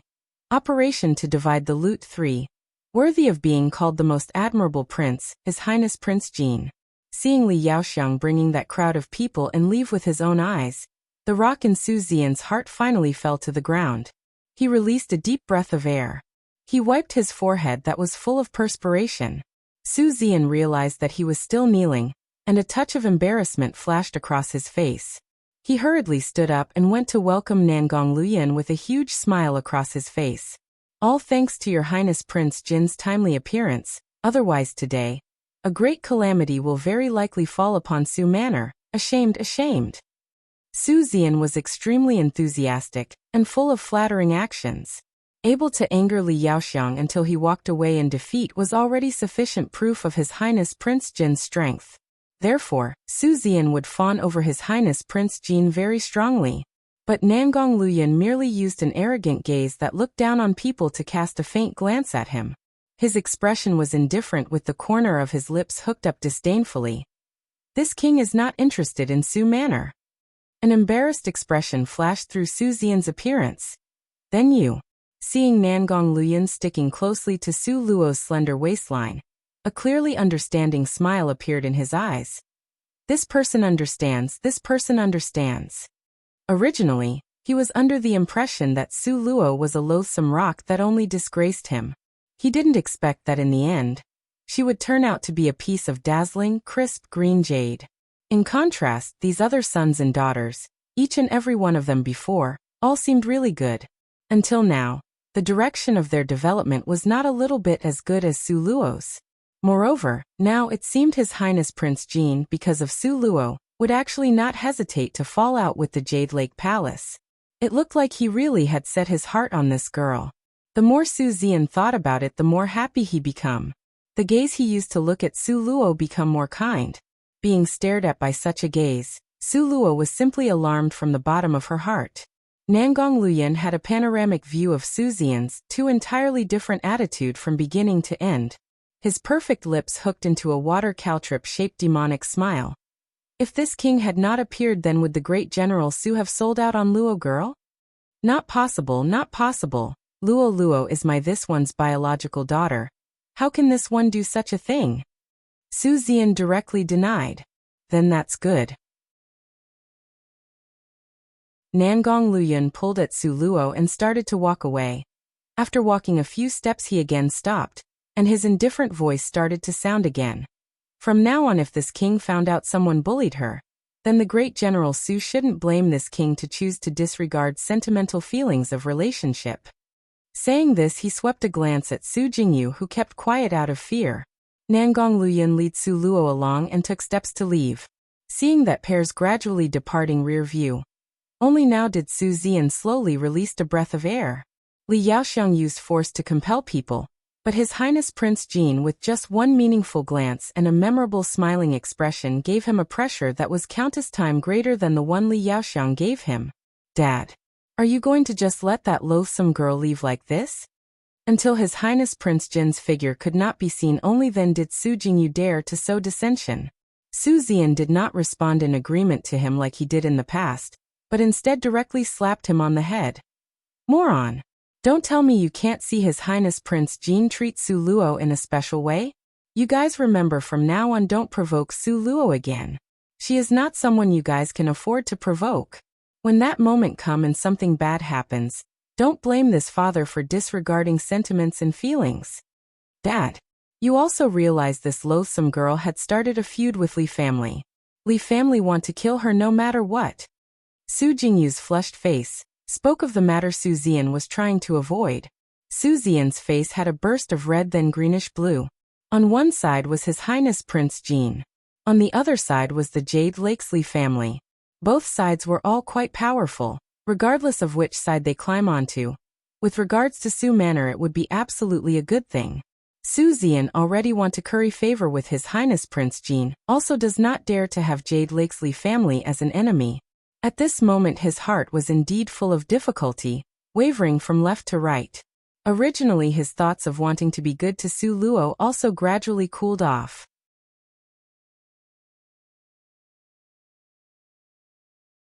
Chapter 541. Operation to divide the loot. 4. Nangong Luyan led Su Luo by the hand and swaggered, walking out. Seeing that he had just dropped from the sky a moment ago to help her lift a siege, Su Luo acquiesced to his intimate actions. After all, she had also promised him 3 months to foster their relationship. After 3 months, if it worked, then good, if not, then they broke up. Now, she needed to not be ill at ease about their relationship. Where are we going? Seeing the well-behaved dragon-scaled horse, and the carriage stopped in front of Su Manor's gate, Su Luo, somewhat curiously, asked, "Go to divide the loot?" Nangong Luyan, in a spoiling manner, hooked Su Luo's charming nose, which was like a snowy jade, with a smile on his face and his eyes looking at her. Divide the loot? Su Luo pondered deeply for a moment and suddenly realized, has Beichen come back after victory in a single move? It can barely be said like that. Let's go. Once we get there, you will know. Nangong Luyan said it ambiguously. Su Luo heard his implication being as if this matter was not that simple. What matter was there that His Highness Prince Jin could not arrange the fairness of? The more Su Luo thought about it, the more curious she became. The dragon-scale horse's speed was very fast. After many turns, it finally stopped in front of the doorway of a courtyard. Nangong Luyan tossed the reins to a servant, led Su Luo by the hand and walked directly inside. Without being ordered, those servants would voluntarily take care of the dragon-scaled horse properly, not daring to show a threat of neglect. The courtyard was huge, with an irrigated rock garden, bridges and pavilions of a traditional Chinese garden. The courtyard was charmingly arranged irregularly. The major pathways were paved with limestone, while the smaller alleyways were cobblestoned, giving the entire courtyard an interesting and appealing charm. Seeing Su Luo sizing up the surrounding environment with interest, Nangong Liuyun's eyes had a trace of yielding softness. Do you like this courtyard? Still all right. Su Luo nodded her head. Living in Su Manor was really stifling. In fact, she had wanted to move out a long time ago to separate herself from the foul atmosphere in Su Manor. While Su Luo was walking, she also muttered, "If I had a similar courtyard, it might help me not notice the foul atmosphere of Su Manor." With how intelligent Nangong Luyun was, with one sentence, he was able to understand the connotation. This is the courtyard in Beichen's residence, also very ordinary. This king has a residence with a courtyard in the southern mountains that is much better than this one. Should we go take a look tomorrow? A single man and a woman alone on a scenic tour was one of the best techniques to cultivate feelings. A ruler on an isolated island with barren hills, not meeting any delegations, then wouldn't Luo girl's feelings for him increase daily? The most ideal place must be mysterious and subtle. How could Su Luo even contemplate what Nangong Luyun was thinking right now? So she nodded her head in satisfaction. Sounds good. Nangong Luyun raised an eye, looking pleased with himself, and led Su Luo by the hand to walk inside. While Nangong Luyun was walking with Su Luo, at the same time, he also told her the actual situation. As it turned out, that day, Beichening really did bring a group of military subordinates to besiege the dragon gang of the Eastern Sea. But their luck was not so good. Just when they were on the verge of success, they discovered that attacking the dragon gang of the Eastern Sea. Besides them, there were another group. This was not a stranger, but was actually the Jade Lakes Li family's people who were looking for Li Outyin, but somehow found the dragon gang of the Eastern Sea, and thereupon, participated in this fiery battle. This way, the fruits of this battle must be shared, although Bai Qinying's heart was extremely unreconciled with this result. If it was any other family, then fine, but it just so happened to be Jade Lake's Li family. Also, the one leading was actually Li family's eldest son, Li Aoqiong. Li Aoqiong, the top figure in Li family's third generation. His conduct was arrogant and cold, thought highly of himself and always didn't see eye to eye with Bai Qinying's group. As a result, this way, Bai Qinying's heart felt even more sullen. In the front was the Great Hall. Nangong Luyun led Su Luo by the hand and slowly entered. Having just taken one step inside, he became the focus of everyone present. On both sides of a long table was separated the two factions, Beichen's group and the Jade Lakes group. Once Beichening saw Nangong Luyun, his eyes immediately brightened. When he saw Su Luo, again both eyes became so bright, like huge searchlights.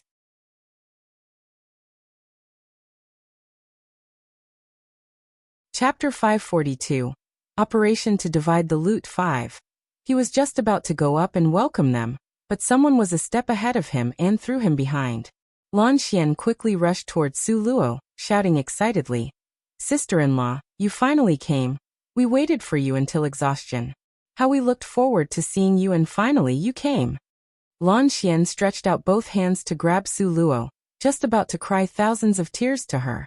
However, before he even got close to Su Luo, Nangong Luyun had already picked him up and tossed him aside as if tossing out the garbage.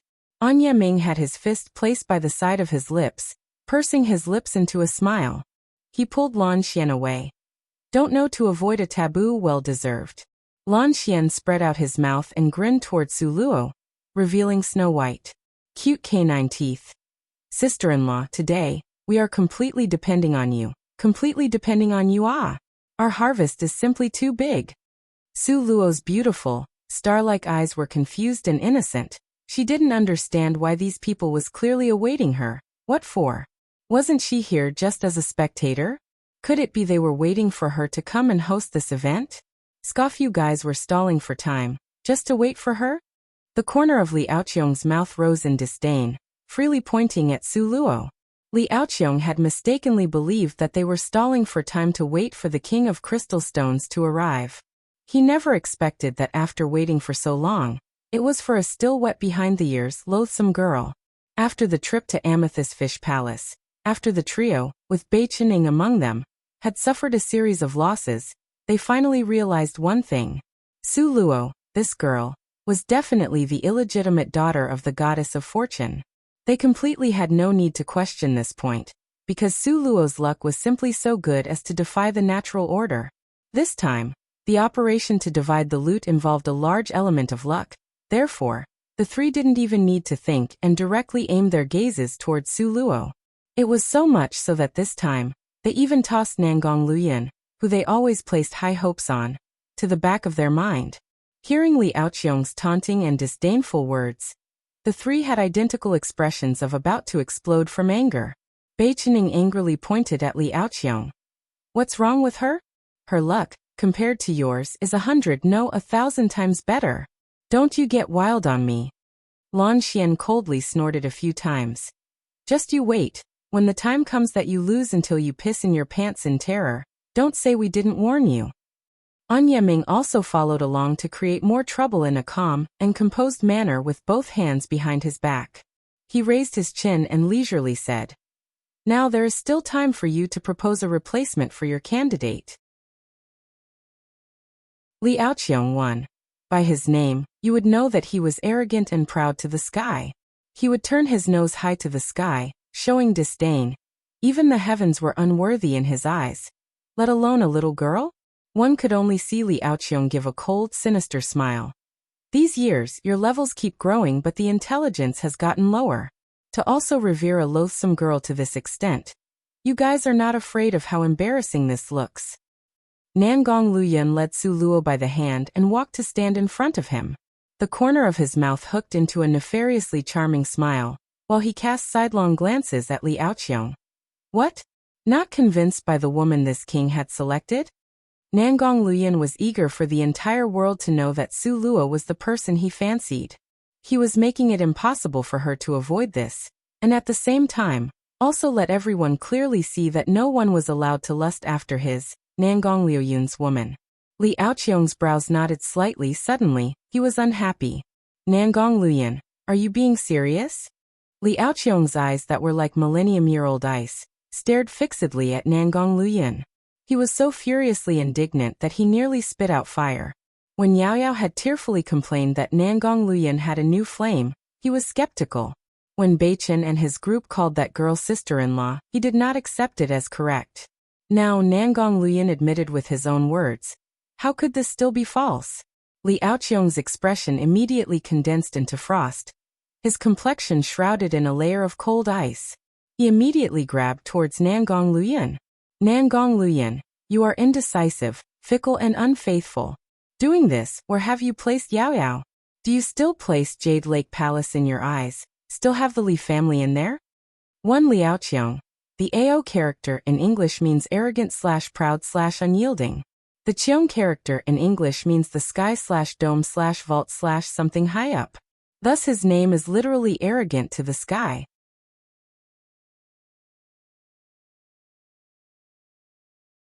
Chapter 543. Operation to divide the loot. 6. Nangong Luyan was the son-in-law that the Jade Lake Palace had set their sights on. He was Yao Yao's chosen future husband, as her older brother. He had always looked upon this favorably. Now, it hadn't been that long. How could such a huge unexpectedly change occur? Nangong Luyan slapped away his claw, his indifferently cold eyes shooting towards him. Indecisive, fickle and unfaithful? Who was this king indecisive about? Also, who am I fickle and unfaithful to? In front of my family's Luo girl's face, Li Aoqiong, you make it clear for this king. Nangong Luyan cared about his own innocence in an unprecedented manner.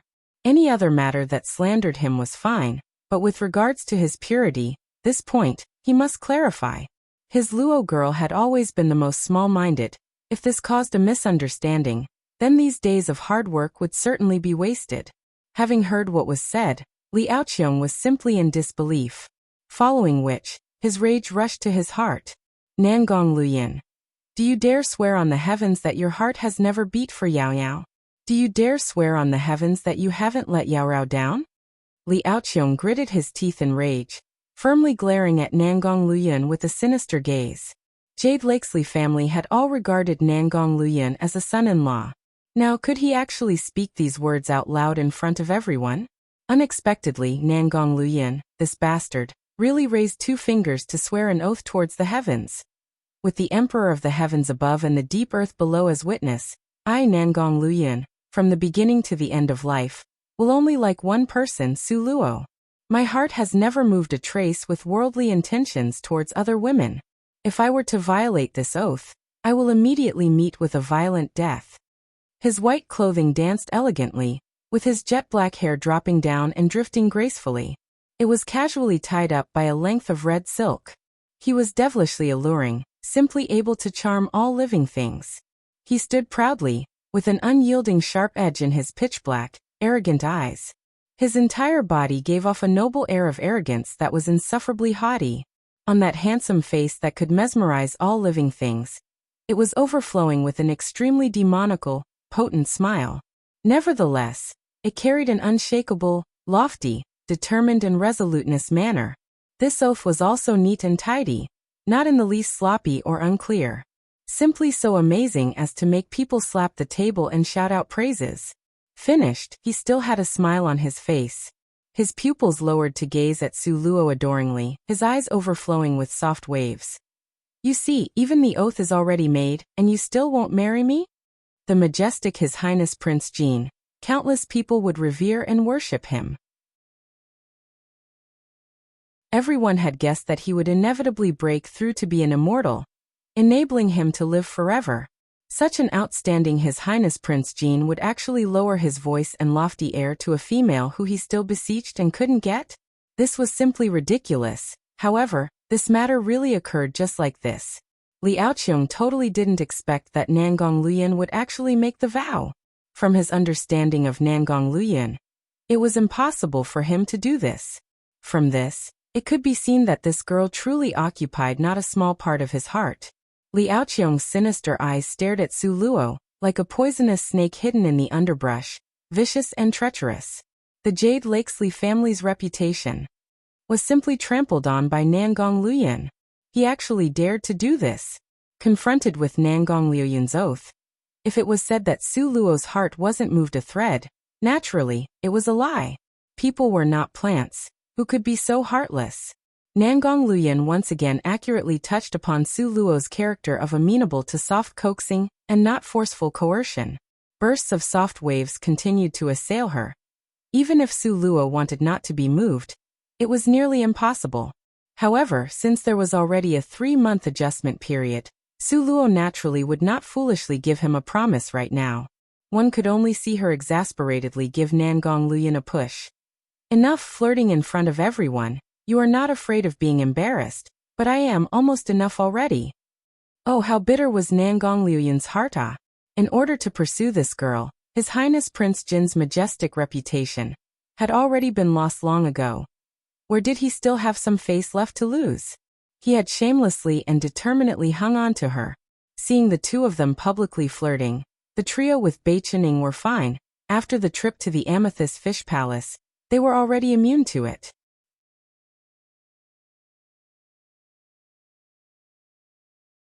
Chapter 544. Operation to Divide the Loot 7. But this was the first time Li Aoqiong was seeing it, and he saw the huge contrast of before and after, with Nangong Luoyun changing into a complete different person. He watched Nangong Luoyun being good to the loathsome girl to the stage of cutting out his own heart, and immediately he was unable to tolerate it. He stiffened his face and gave a few cold snorts. Are we still going to divide the items? Of course divide it. Why not divide it? Can it be you want to hog it all to yourself? Bei Chening placed both hands at his hips with his jaw at a provoking tilt, and gave a few cold laughs. Why are you rushing? Even if you rush us, the one that will lose miserably will still be you. Why can't you wait a minute, letting yourself delay the time of your embarrassment? Lan Xian impatiently scowled at him. Clearly he was out of sorts because Li Aoqiong had interrupted this good show. Li Aoqiong nearly fell down from being infuriated.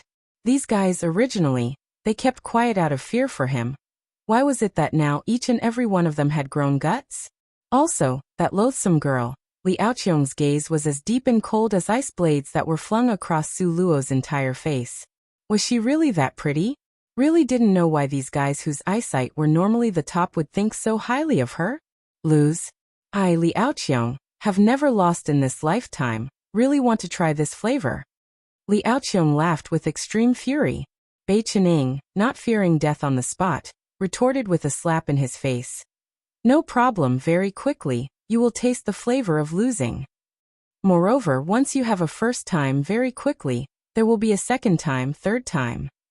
Worthy of being brothers in the same boat full of rapport, Lan Xian added to his words very smoothly. Su Luo looked at these two guys that were trying to outdo each other, trying to support her, and couldn't help being between laughter and tears. What could this matter be regarded as?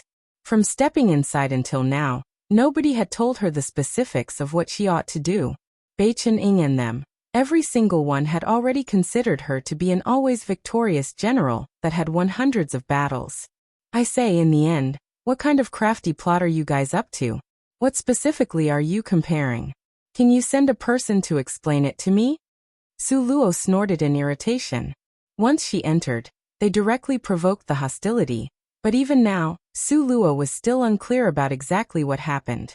She was still mystified and puzzled. Only now did Bei Chening realize that Su Luo still didn't know the situation, and he hurriedly complied to her demand. As it turned out, when they attacked the dragon gang of the Eastern Sea, they had actually discovered a pile of source stones in the treasure storage house that had performed pretty well. Just randomly cutting one open, and it was a green-colored crystal stone. Just when Bei Chening was in the midst of being excited, who would have known that Li Aoqiong bring with him a group of people who would break the door open at that time? There were people whose hearts wouldn't be moved when seeing money, but very few people's hearts would not move when seeing source stones. As a result, the fruit of Bei Chening's labor was shared just like this. But this guy was also someone not easy to deal with, so he immediately put forth a new way to divide the loot, and which was that each side send one person out to choose the source stones.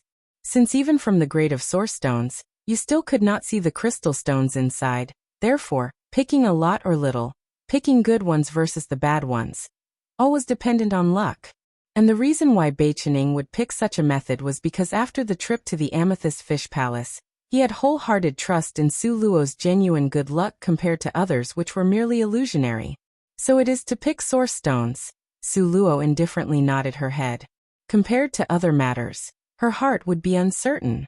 However, if it was picking crystal stones, with the little divine dragon in hand, if she was regarded as number 2, who dared to be considered number 1? Therefore, her expression was unperturbed and careless. Seeing Su Luo's careless expression, Li Aoqiong suddenly felt this was extremely funny. Overestimating your abilities. Li Aoqiong sneered, giving Su Luo a sentence of evaluation that was exactly the same as said by Li Yaoxiang. The corner of Nangong Liuyun's mouth hooked into a demonically charming, alluring and sarcastic smile. He cast a sidelong glance at Li Aoqiong. Overestimating her abilities? Then how about we bet on another situation?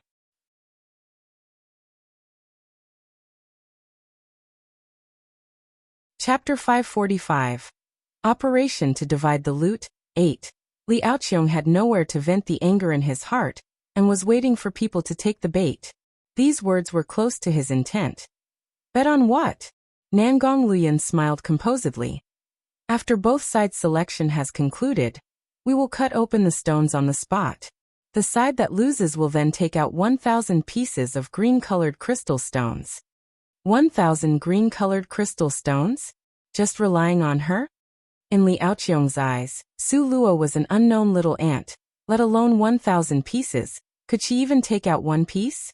She doesn't have it, then this king has.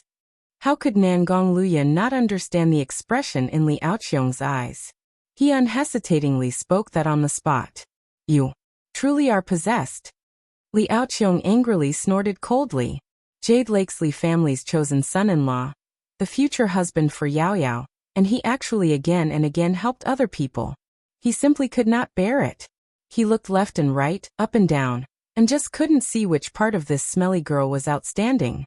In his opinion, she simply couldn't even be compared to one of Yao Yao's fingers. At the moment, 2 people approached carrying a chest. They poured out a chest full of source stones on top of the table. When she saw these source stones in her space, the small divine dragon that originally was sleeping simply and honestly, suddenly rolled to a sitting-up position. Awu, the little divine dragon stood on 2 legs, his two little paws excitedly banging against the wall in her space. His was unable to suppress the saliva that flowed down from his mouth. Good stuff, good stuff. Woo woo, woo, I really want to eat it. The little divine dragon's saliva flowed like a river. Something that could excite the little divine dragon like this. Looks like in this batch of source stones, the crystal stones inside were high grade. Su Luo secretly nodded her head. Now there were only two people that stood by the side of the long table. One person was Su Luo. The other person was an expert at betting on stones who Li Aoqiong had invited. He was known as the new king of crystal stones, Wang Zhongkue. Wang Zhongkue was no more than 30 or 40 years old, with a pair of eyes that was sharp like a blade. His nose was pointed and also bent, a typical Roman nose. One look, and you could see that he was shrewd and not to be trifled with. At this moment, Wang Zhongkue was also secretly sizing up Su Luo. Seeing the other side waiting here and there, the one they waited for was actually a young girl like this. Wang Zhongkue laughed silently in his heart, the corner of his mouth slowly hooking into a disdainful smile. He had thought that the other side would invite the old king of crystal stones. Didn't expect that it was actually a nobody of a little girl. But it was better this way, making her lose until she cried to the heavens and pounded the ground. Only then would he be worthy of the huge benefit that Li family's first young master had promised. Crash, another chest was carried up, and the source stones inside were thrown on the table, sending out a burst of sharp hitting noises. Bei Chening said to Su Luo, "The rules are quite simple. You just pick the source stones that you consider look good and place it inside the chest on our side. Once it enters our chest, then it is ours. Of course, you can only take one piece at a time." Su Luo nodded her head, indicating that she understood. This event of dividing the loot, in addition to competing for eyesight, it was also reliant on speed.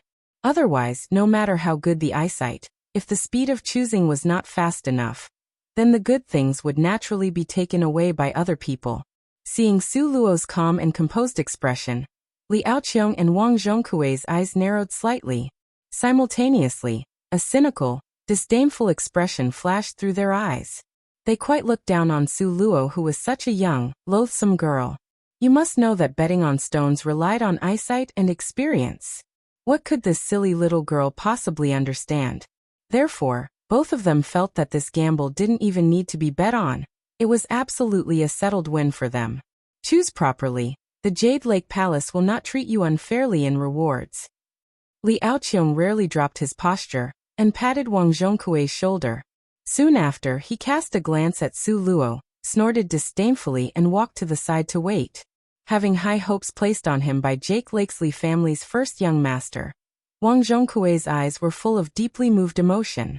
He nodded with all his strength, expressing that he would surely bend to the task and spare no effort until his death. Then he cast a contemptuous glance at Su Luo.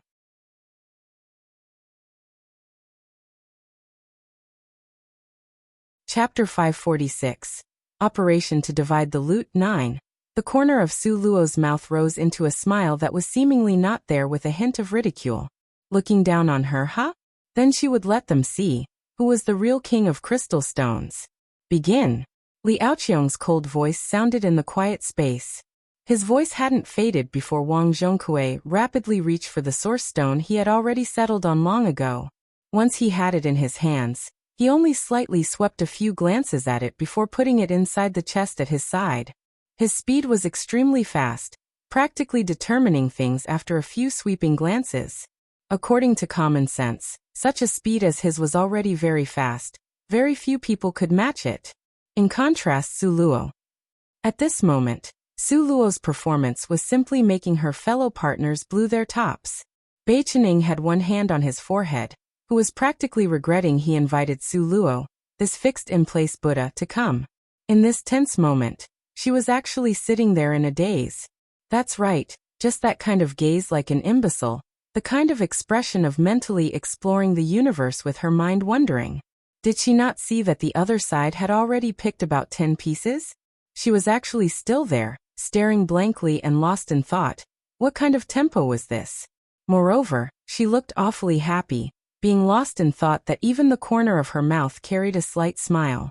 Not only Bei Chening, Lan Xian and them all had their fists clenched tightly, nervously glaring at Su Luo. They wished they could glare a hole into her back. Luo Luo. Sister-in-law. Luo Luo, dear sister-in-law.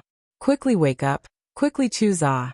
Don't you see that all the good stuff have already been picked up by the other side? Bei Qining was so anxious that he perspired freely, wishing he could rush up to shake Su Luo awake.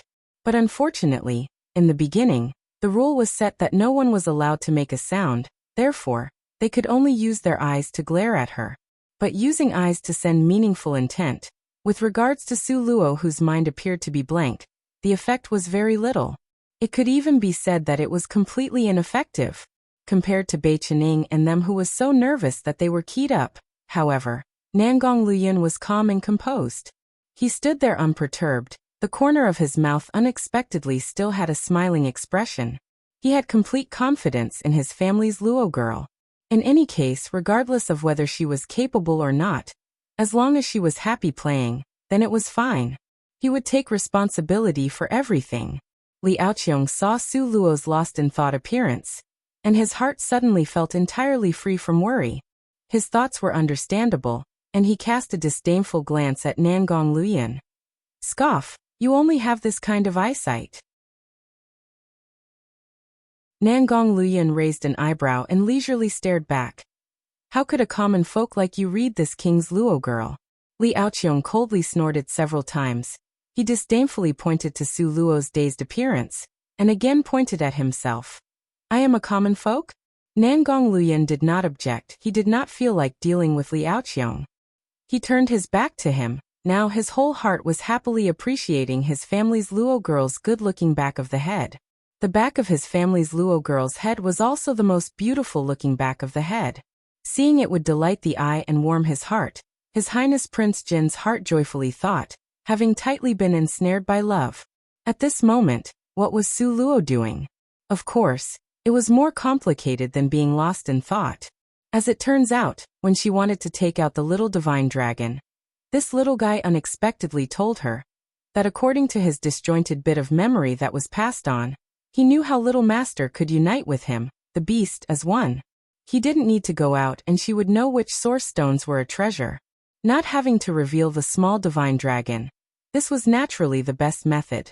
Consequently, Su Luo happily waited for the little divine dragon to unite her and the beast as one. But she had forgotten. If the little divine dragon that wanted to spit out fire instead sprayed out water was reliable, then at that time, she would cut such a sorry figure. As a result, Su Luo ended tragically. Little dragon, little cutie pie, little treasured one, are you ready? In the end, are you able or not to do it? Su Luo saw her opponent once again pick another 5 or 6 pieces, and her heart became extremely painful. Almost.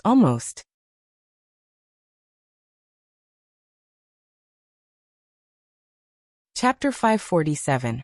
Operation to divide the loot. 10. The little divine dragon mumbled to himself, his dragon's breath blowing out fog that could swallow the cloud. All of a sudden, Su Luo felt her brain go blank. When she opened her eyes again, she actually felt extremely mystical, because now everything her eyes could see were, one after another, little red dots. In front of her eyes were a pile of source stones, some were marked with a little red dot, and some were not. Also, those that were marked by the little red dot were divided into ones with deep or shallow colors. Master, hurry. I want all the ones with little red dots. There is not much time left. Considering that the little divine dragon was usually unreliable, Su Luo did not know when this mystical function would be withdrawn. Therefore, her hands moved extremely fast. As a result, Su Luo gave the masses what was truly called fast, fierce, accurate, what was truly called fast hands. One could only see that her hands were moving as quick as lightning, grabbing a piece of source stone and just throwing it into the chest, both hands moving simultaneously. One could only see the flickering of a shadow, and the source stones inside the chest, as seen by the naked eye, increased explosively. Looking at Su Luo right now, she seemed like the mothers at the supermarket, fighting over discounted goods. That was what was called nimble movements with a savage expression. Clack, clack, clack, piece by piece, source stones were all tossed into the chest at Su Luo's side. Wang Zhongkue, on the opposite side, was praised as the new king of crystal stones. Yet when choose source stones, he ultimately leaned on observing its surface. Therefore, his speed in choosing source stones was not that fast. However, Su Luo, compared to Wang Zhongkue, her behavior was simply no different from those illiterates who had no idea how to gamble on source stones. It was because from others' point of view, she was basically directly grabbing source stones from the table and throwing them inside the chest. Immediately throwing it after grabbing one, without the slightest hesitation and not even bothering to look. To the audience, she looked like a complete amateur, a complete bandit, and her actions were completely idiotic. It was because no matter how many green crystal stones you grabbed, it could not be compared to a single cyan crystal stone the other had. Even more so, it couldn't compare to a single blue crystal stone, so no matter how many more you grabbed, it was useless. Had this game become one of quantity and not a game of quality? Seeing Su Luo grabbing source stones like this, Li Aoqiong sneered, disdainfully shaking his head. First, she stupidly stared blankly. Next, was this kind of blindly and ignorantly grabbing? She was simply stupid. She was merely an unsophisticated village girl who had not seen the world, not even deserving of carrying Yao Yao's shoes. Nangong Luyan, this time, had truly become blind. Bei Chening and the others were also blind. Li Aoqiong not only looked down on Su Luo, this time, he even completely looked down on Nangong Luyan, Bei Chening and the others. Seeing Su Luo's appearance of frantically grabbing at source stones, Bei Chening was simply about to cry when looking at this. He was actually doubting. When he invited her to come and compete, was he excessively mistaken? Lan Xian was even more inhuman than Bei Chening. Bei Chening, in any case, still watched Su Luo attentively. Lan Xian, however, had already turned his back with an expression of wishing to cry but having no tears. He simply could not bear to see it. Anya Ming looked at Su Luo's bandit-like manner, also smiled bitterly and shook his head, repeatedly sighing. It's over, this time's looting of every bandit treasure, at least 90% would belong to Li Aoqiong. Crystal stones did not actually matter. Give it away then it was given away. The crucial point was that losing the crystal stones to him, and would also be mocked at by him. This was simply unbearable. Only Nangong Luyan, from start to finish, had a smile at the corner of his mouth. He looked at her with eyes that were tender and soft as water, unblinkingly only gazing at his Luo girl. What about having a bandit's manner? Even if his Luo girl acted with a bandit's behavior, then she was still the most adorable and gifted among all the bandits. He just loved to look at her. Spending 1,000 green crystal stones to look at her solo performance, Nangan Luyan felt there was nothing more worthy than this. Seeing Nangong Liuyun's this kind of expressions and conduct, Bei Chening muttered to himself. Hopeless, this guy is simply incurable. Tenderness leads to many a hero's burial. The ancestors were honest and did deceive me.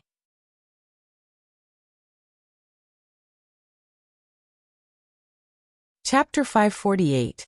Operation to divide the loot, 11. Bei Chening and the others smiled bitterly and shook their heads. Everybody thought that Su Luo was blindly and ignorantly grabbing away. However, nobody knew that at this moment, after borrowing the little divine dragon's strength, her eyes were capable of seeing little red dots. Those that were marked by the little red dots were the high-grade crystal stones. This was completely beyond doubt. She just needed to grab them without hesitating and throw them inside her chest. As a result, the biggest difference between her and Wang Zhongkue was that Wang Zhongkue still needed to hold it in his hands to glance over them a few times. Also, he might not necessarily accurately see them. He could only make a rough estimate. However, Su Luo completely did not need to be so complicated. She only needed to snatch, grab. Both hands continuously circled around to seize them, operating like running water. This kind of speed, who could possibly match it? While in this kind of emotional and excited mood, Su Luo was simply unaware of how strange her own behavior was. At this moment, Su Luo wholeheartedly threw herself into the action of grabbing as many treasures as she could, her heart filled with a tremendous sense of satisfaction and excitement. Naturally, she did not notice other people's assessment of her. She only knew that those marked by the little red dots were all grades above green-colored crystal stones. hands that were quick would have, hand that were slow would not have, opportunity was fleeting. Very quickly, the chest beside Su Luo was filled up, and in front of her was also a huge pile of source stones that she had discarded. These pile of source stones weren't marked by the little red dot, signifying that it didn't have much value. However, there was still a pile in front of Wang Zhongkui. Also, that pile was flickering with red light. One glance and she could see that there were a lot of high-grade source stones. She definitely could not let him have them. Su Luo did not even think about it, and immediately stood up. She started to search through the pile of source stones in front of Wang Zhongkui. Wang Zhongkui was practically half-angered to death by Su Luo's bandit-like behavior. In front of you, there is still a big pile that you haven't even searched through. Why take mine? However, restricted by the rules, he did not dare to say more. He could only allow Su Luo's pair of slender as jade hands to quickly search through the pile of source stones in front of him. Su Luo's hand speed was extremely fast, so fast that Wang Zhongkui's heart was somewhat alarmed. Couldn't say for sure, but if this loathsome girl's luck was good, then all the high-grade source stones would be taken away by her. Therefore, Wang Zhongkui also started to increase his speed. However, the problem was that his eyes did not have that kind of speed capable of distinguishing if there was a crystal stone or not. As a result, when his hands became fast, his mind relaxed. It was easy for him to make mistakes, increasingly losing the accuracy to determine the source stones. Su Luo did not know that the psychological and mental pressure she created for Wang Zhongkui was this deep. Compared to Wang Zhongkui's depression, Su Luo's mood could simply be described as in high spirits. Just now, she had truly seized a lot of source stones of considerable value. Her mood also continued to be very excited. However, excitement belonged to excitement.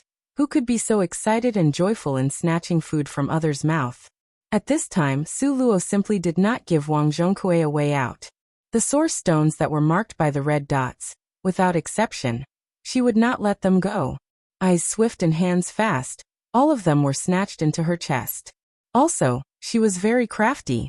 How was she crafty? Wang Zhongkui naturally did not have Su Luo's little divine dragon's assistance. He was also unable to see the little red marks. Therefore, whenever his hands almost touched a source stone that was marked by the red dot, Su Luo's hands would always appear perfectly at the last moment when his hands were about to touch the source stone, quickly snatching the source stone into her own hands. Wang Zhongkui merely thought that was Su Luo having a little girl's temperament, although he was annoyed, yet he did not think much of it. As a result, every time Wang Zhongkui's hand reached towards a high-grade source stone, it would immediately be snatched away by Su Luo. And whenever he inspected a source stone that had not been marked by a red dot, Su Luo simply did not feel like paying any damned attention to him. Just like this, it continued. After Su Luo's participation, Wang Zhongkui was never actually able to grab a single high-grade source stone. Naturally, he himself did not know and was still there, happily inspecting the stones.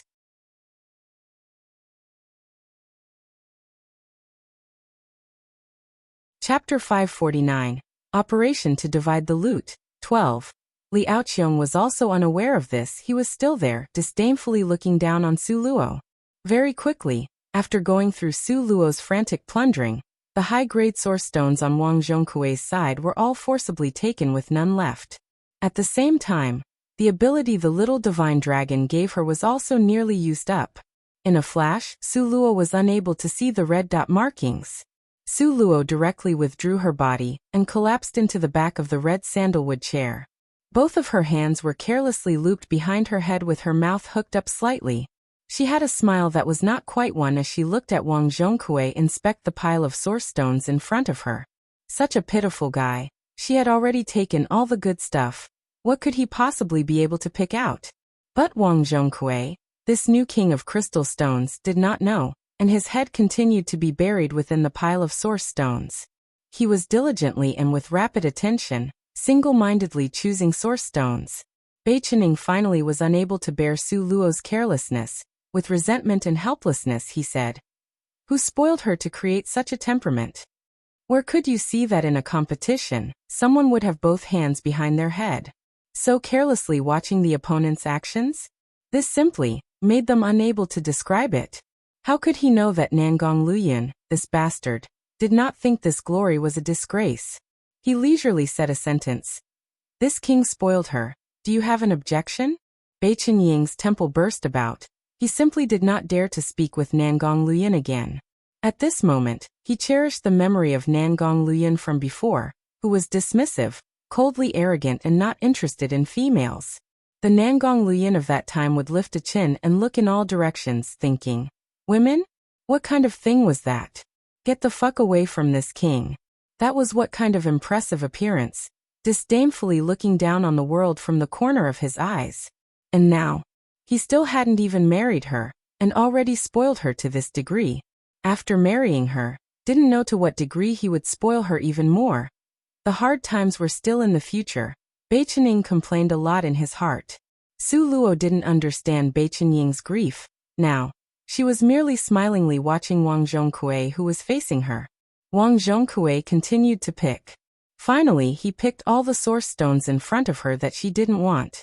This made Su Luo, who originally had high expectations for him, immediately lower her impression of him by a level.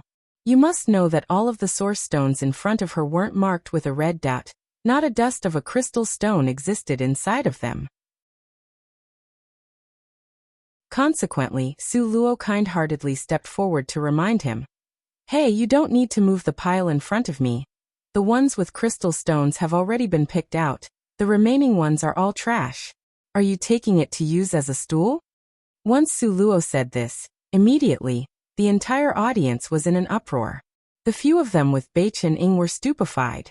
Li Aoqiong's expression was even more obvious as he stared at Su Luo, as if looking at an idiot. Was this girl's brain broken from being squeezed by a door? Court death. Nangong Luyan gave a cold snort, casting sidelong glances at Li Aoqiong. If he said another sentence to slander Su Luo, Nangong Luyan would immediately make him regret it. No, these words of hers. Do you believe it? Li Aoqiong felt that this world was too mysterious. He would never believe it. Of course I believe it. My family's Luo girl's words are absolutely not false. Nangong Luyan proudly said. Li Aoqiong observed a moment of silence for Li Yaoyao in his heart. Useless, this kind of man, do you really need to set your heart on? Li Aoqiong withdrew his gaze. He knew if he continued to bicker with Nangong Luyan, the one that lost would definitely be him, Li Aoqiong. Rather than that, it was better to ignore him. Seeing that both sides had finished selecting, Li Aoqiong advanced forward a few steps. He swept a contemptuous gaze at Su Luo's full chest of stones and coldly said, "The match is over." Bei Qinying approached and took a glance, his expression especially complicated. If only based on quantity, his side would absolutely win. This was without a doubt, because after going through Su Luo's tyrant-like plundering from before, the absolute majority of source stones had entered her chest. But the amount inside that had crystal stones.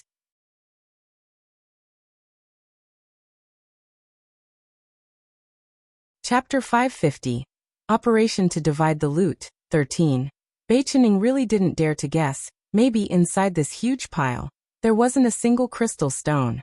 Sister-in-law, are you certain there are crystal stones inside here? Bei Qinying looked at these source stones that were piled up high. Suddenly, he really wanted to cry. Su Luo heroically waved her hand. Of course, Bei Qinying, I'll tell you. In this chest, it's completely packed full of crystal stones. There isn't a single empty piece of source stone. Su Luo had abnormal self-confidence. She, however, had little divine dragon's eyes as a guarantee. Seeing Bei Qinying revealing a bitter smile full of meaning, Su Luo immediately recalled her savage manner when choosing the source stones. As a result, the corner of her mouth hooked into a crafty smile. You don't believe me? Then, let's do this. If the ratio of crystal stones inside the source stones exceeds 90%, then all the crystal stones here will belong to me. If not, they will all belong to you. How about it? 90%? Bei Qinying cried out in alarm. His eyes were staring, wide open in a perfect circular shape.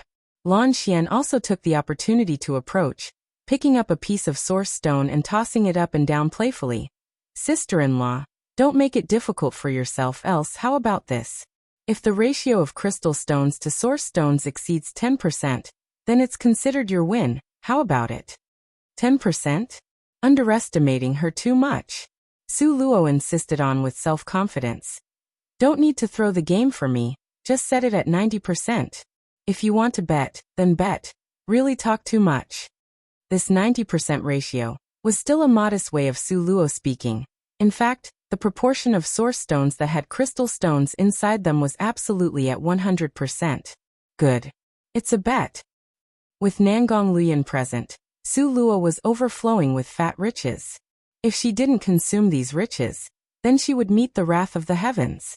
Today, these few brothers of yours will beat this little sister-in-law once to teach her a lesson so she could grow.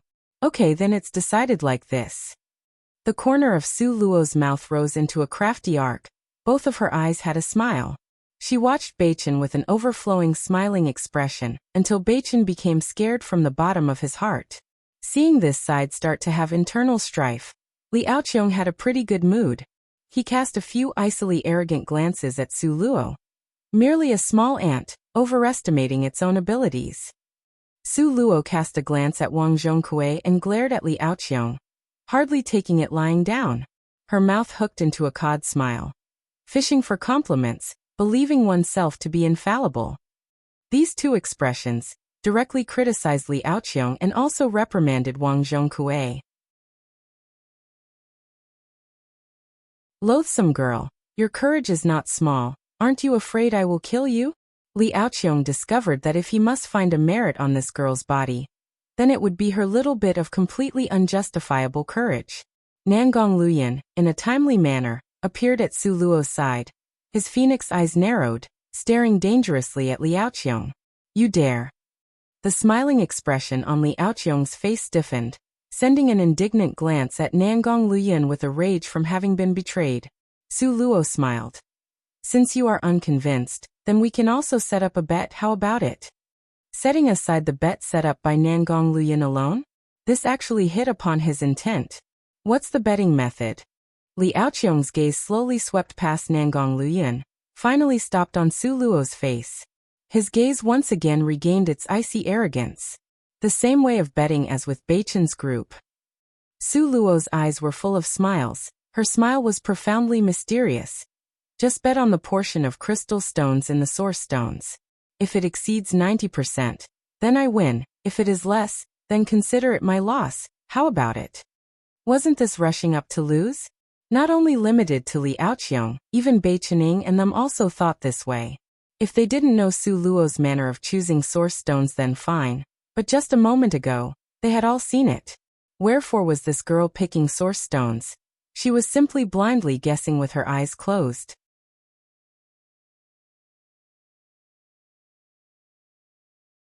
Chapter 551. Operation to divide the loot 14. Was there still a 90% probability of getting crystal stones from her selection method? Who were you trying to cheat? If it was truly like this, then those experts at gambling on source stones could all collectively jump into the river. Li Aoqiong coldly laughed a few times. Since this loathsome girl had taken the bet to come and lose, if he did not accept, then wouldn't it be him making things difficult himself? To waste natural resources recklessly was to meet with the wrath of the heavens. Good, I'll bet with you.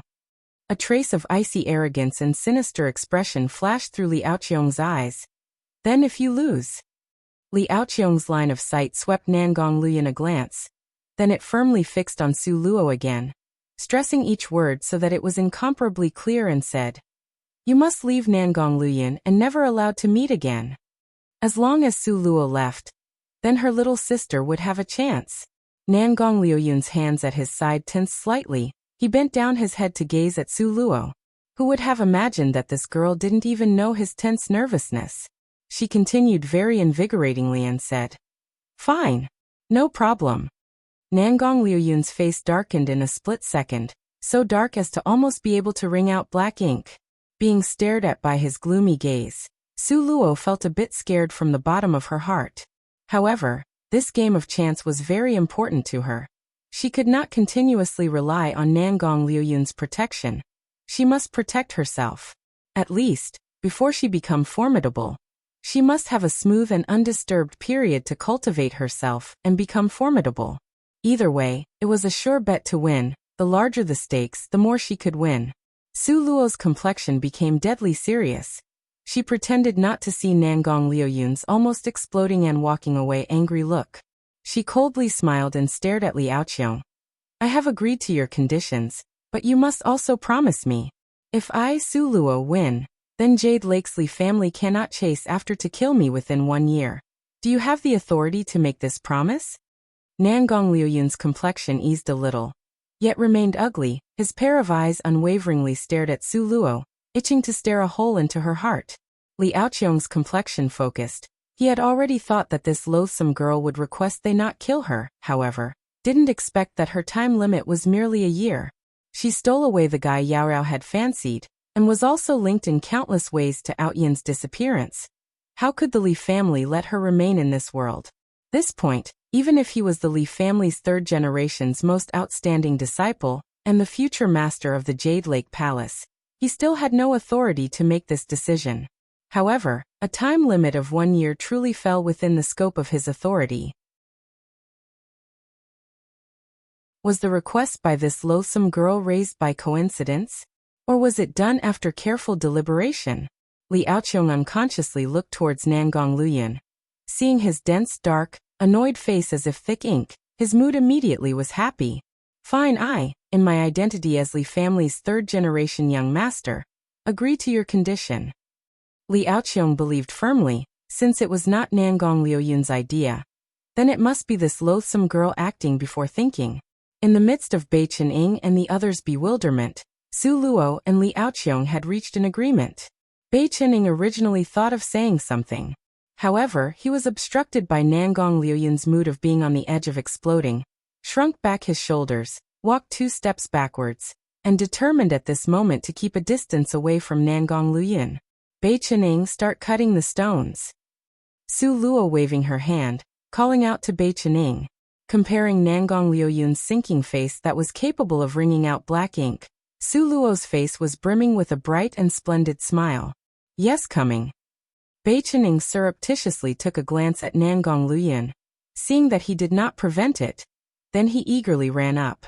He thought about it, and finally could not hold it in and asked, Sister-in-law, when all is said and done, are you certain? If you lose. Based on Nangong's enthusiasm in spoiling this girl, he definitely would not treat her too badly. Maybe, if she threw a childish tantrum and hit his shoulders lightly, then it would be the end of that. You're tuning in to the Li Mei's Wuxia Whispers YouTube channel. We're so grateful for your support, and don't forget to subscribe to join us on this incredible journey through captivating stories. Your generosity through donations truly makes a world of difference, as it's the primary source of revenue that allows me to expand and enhance this channel for you. Thank you from the bottom of my heart for being a part of this adventure.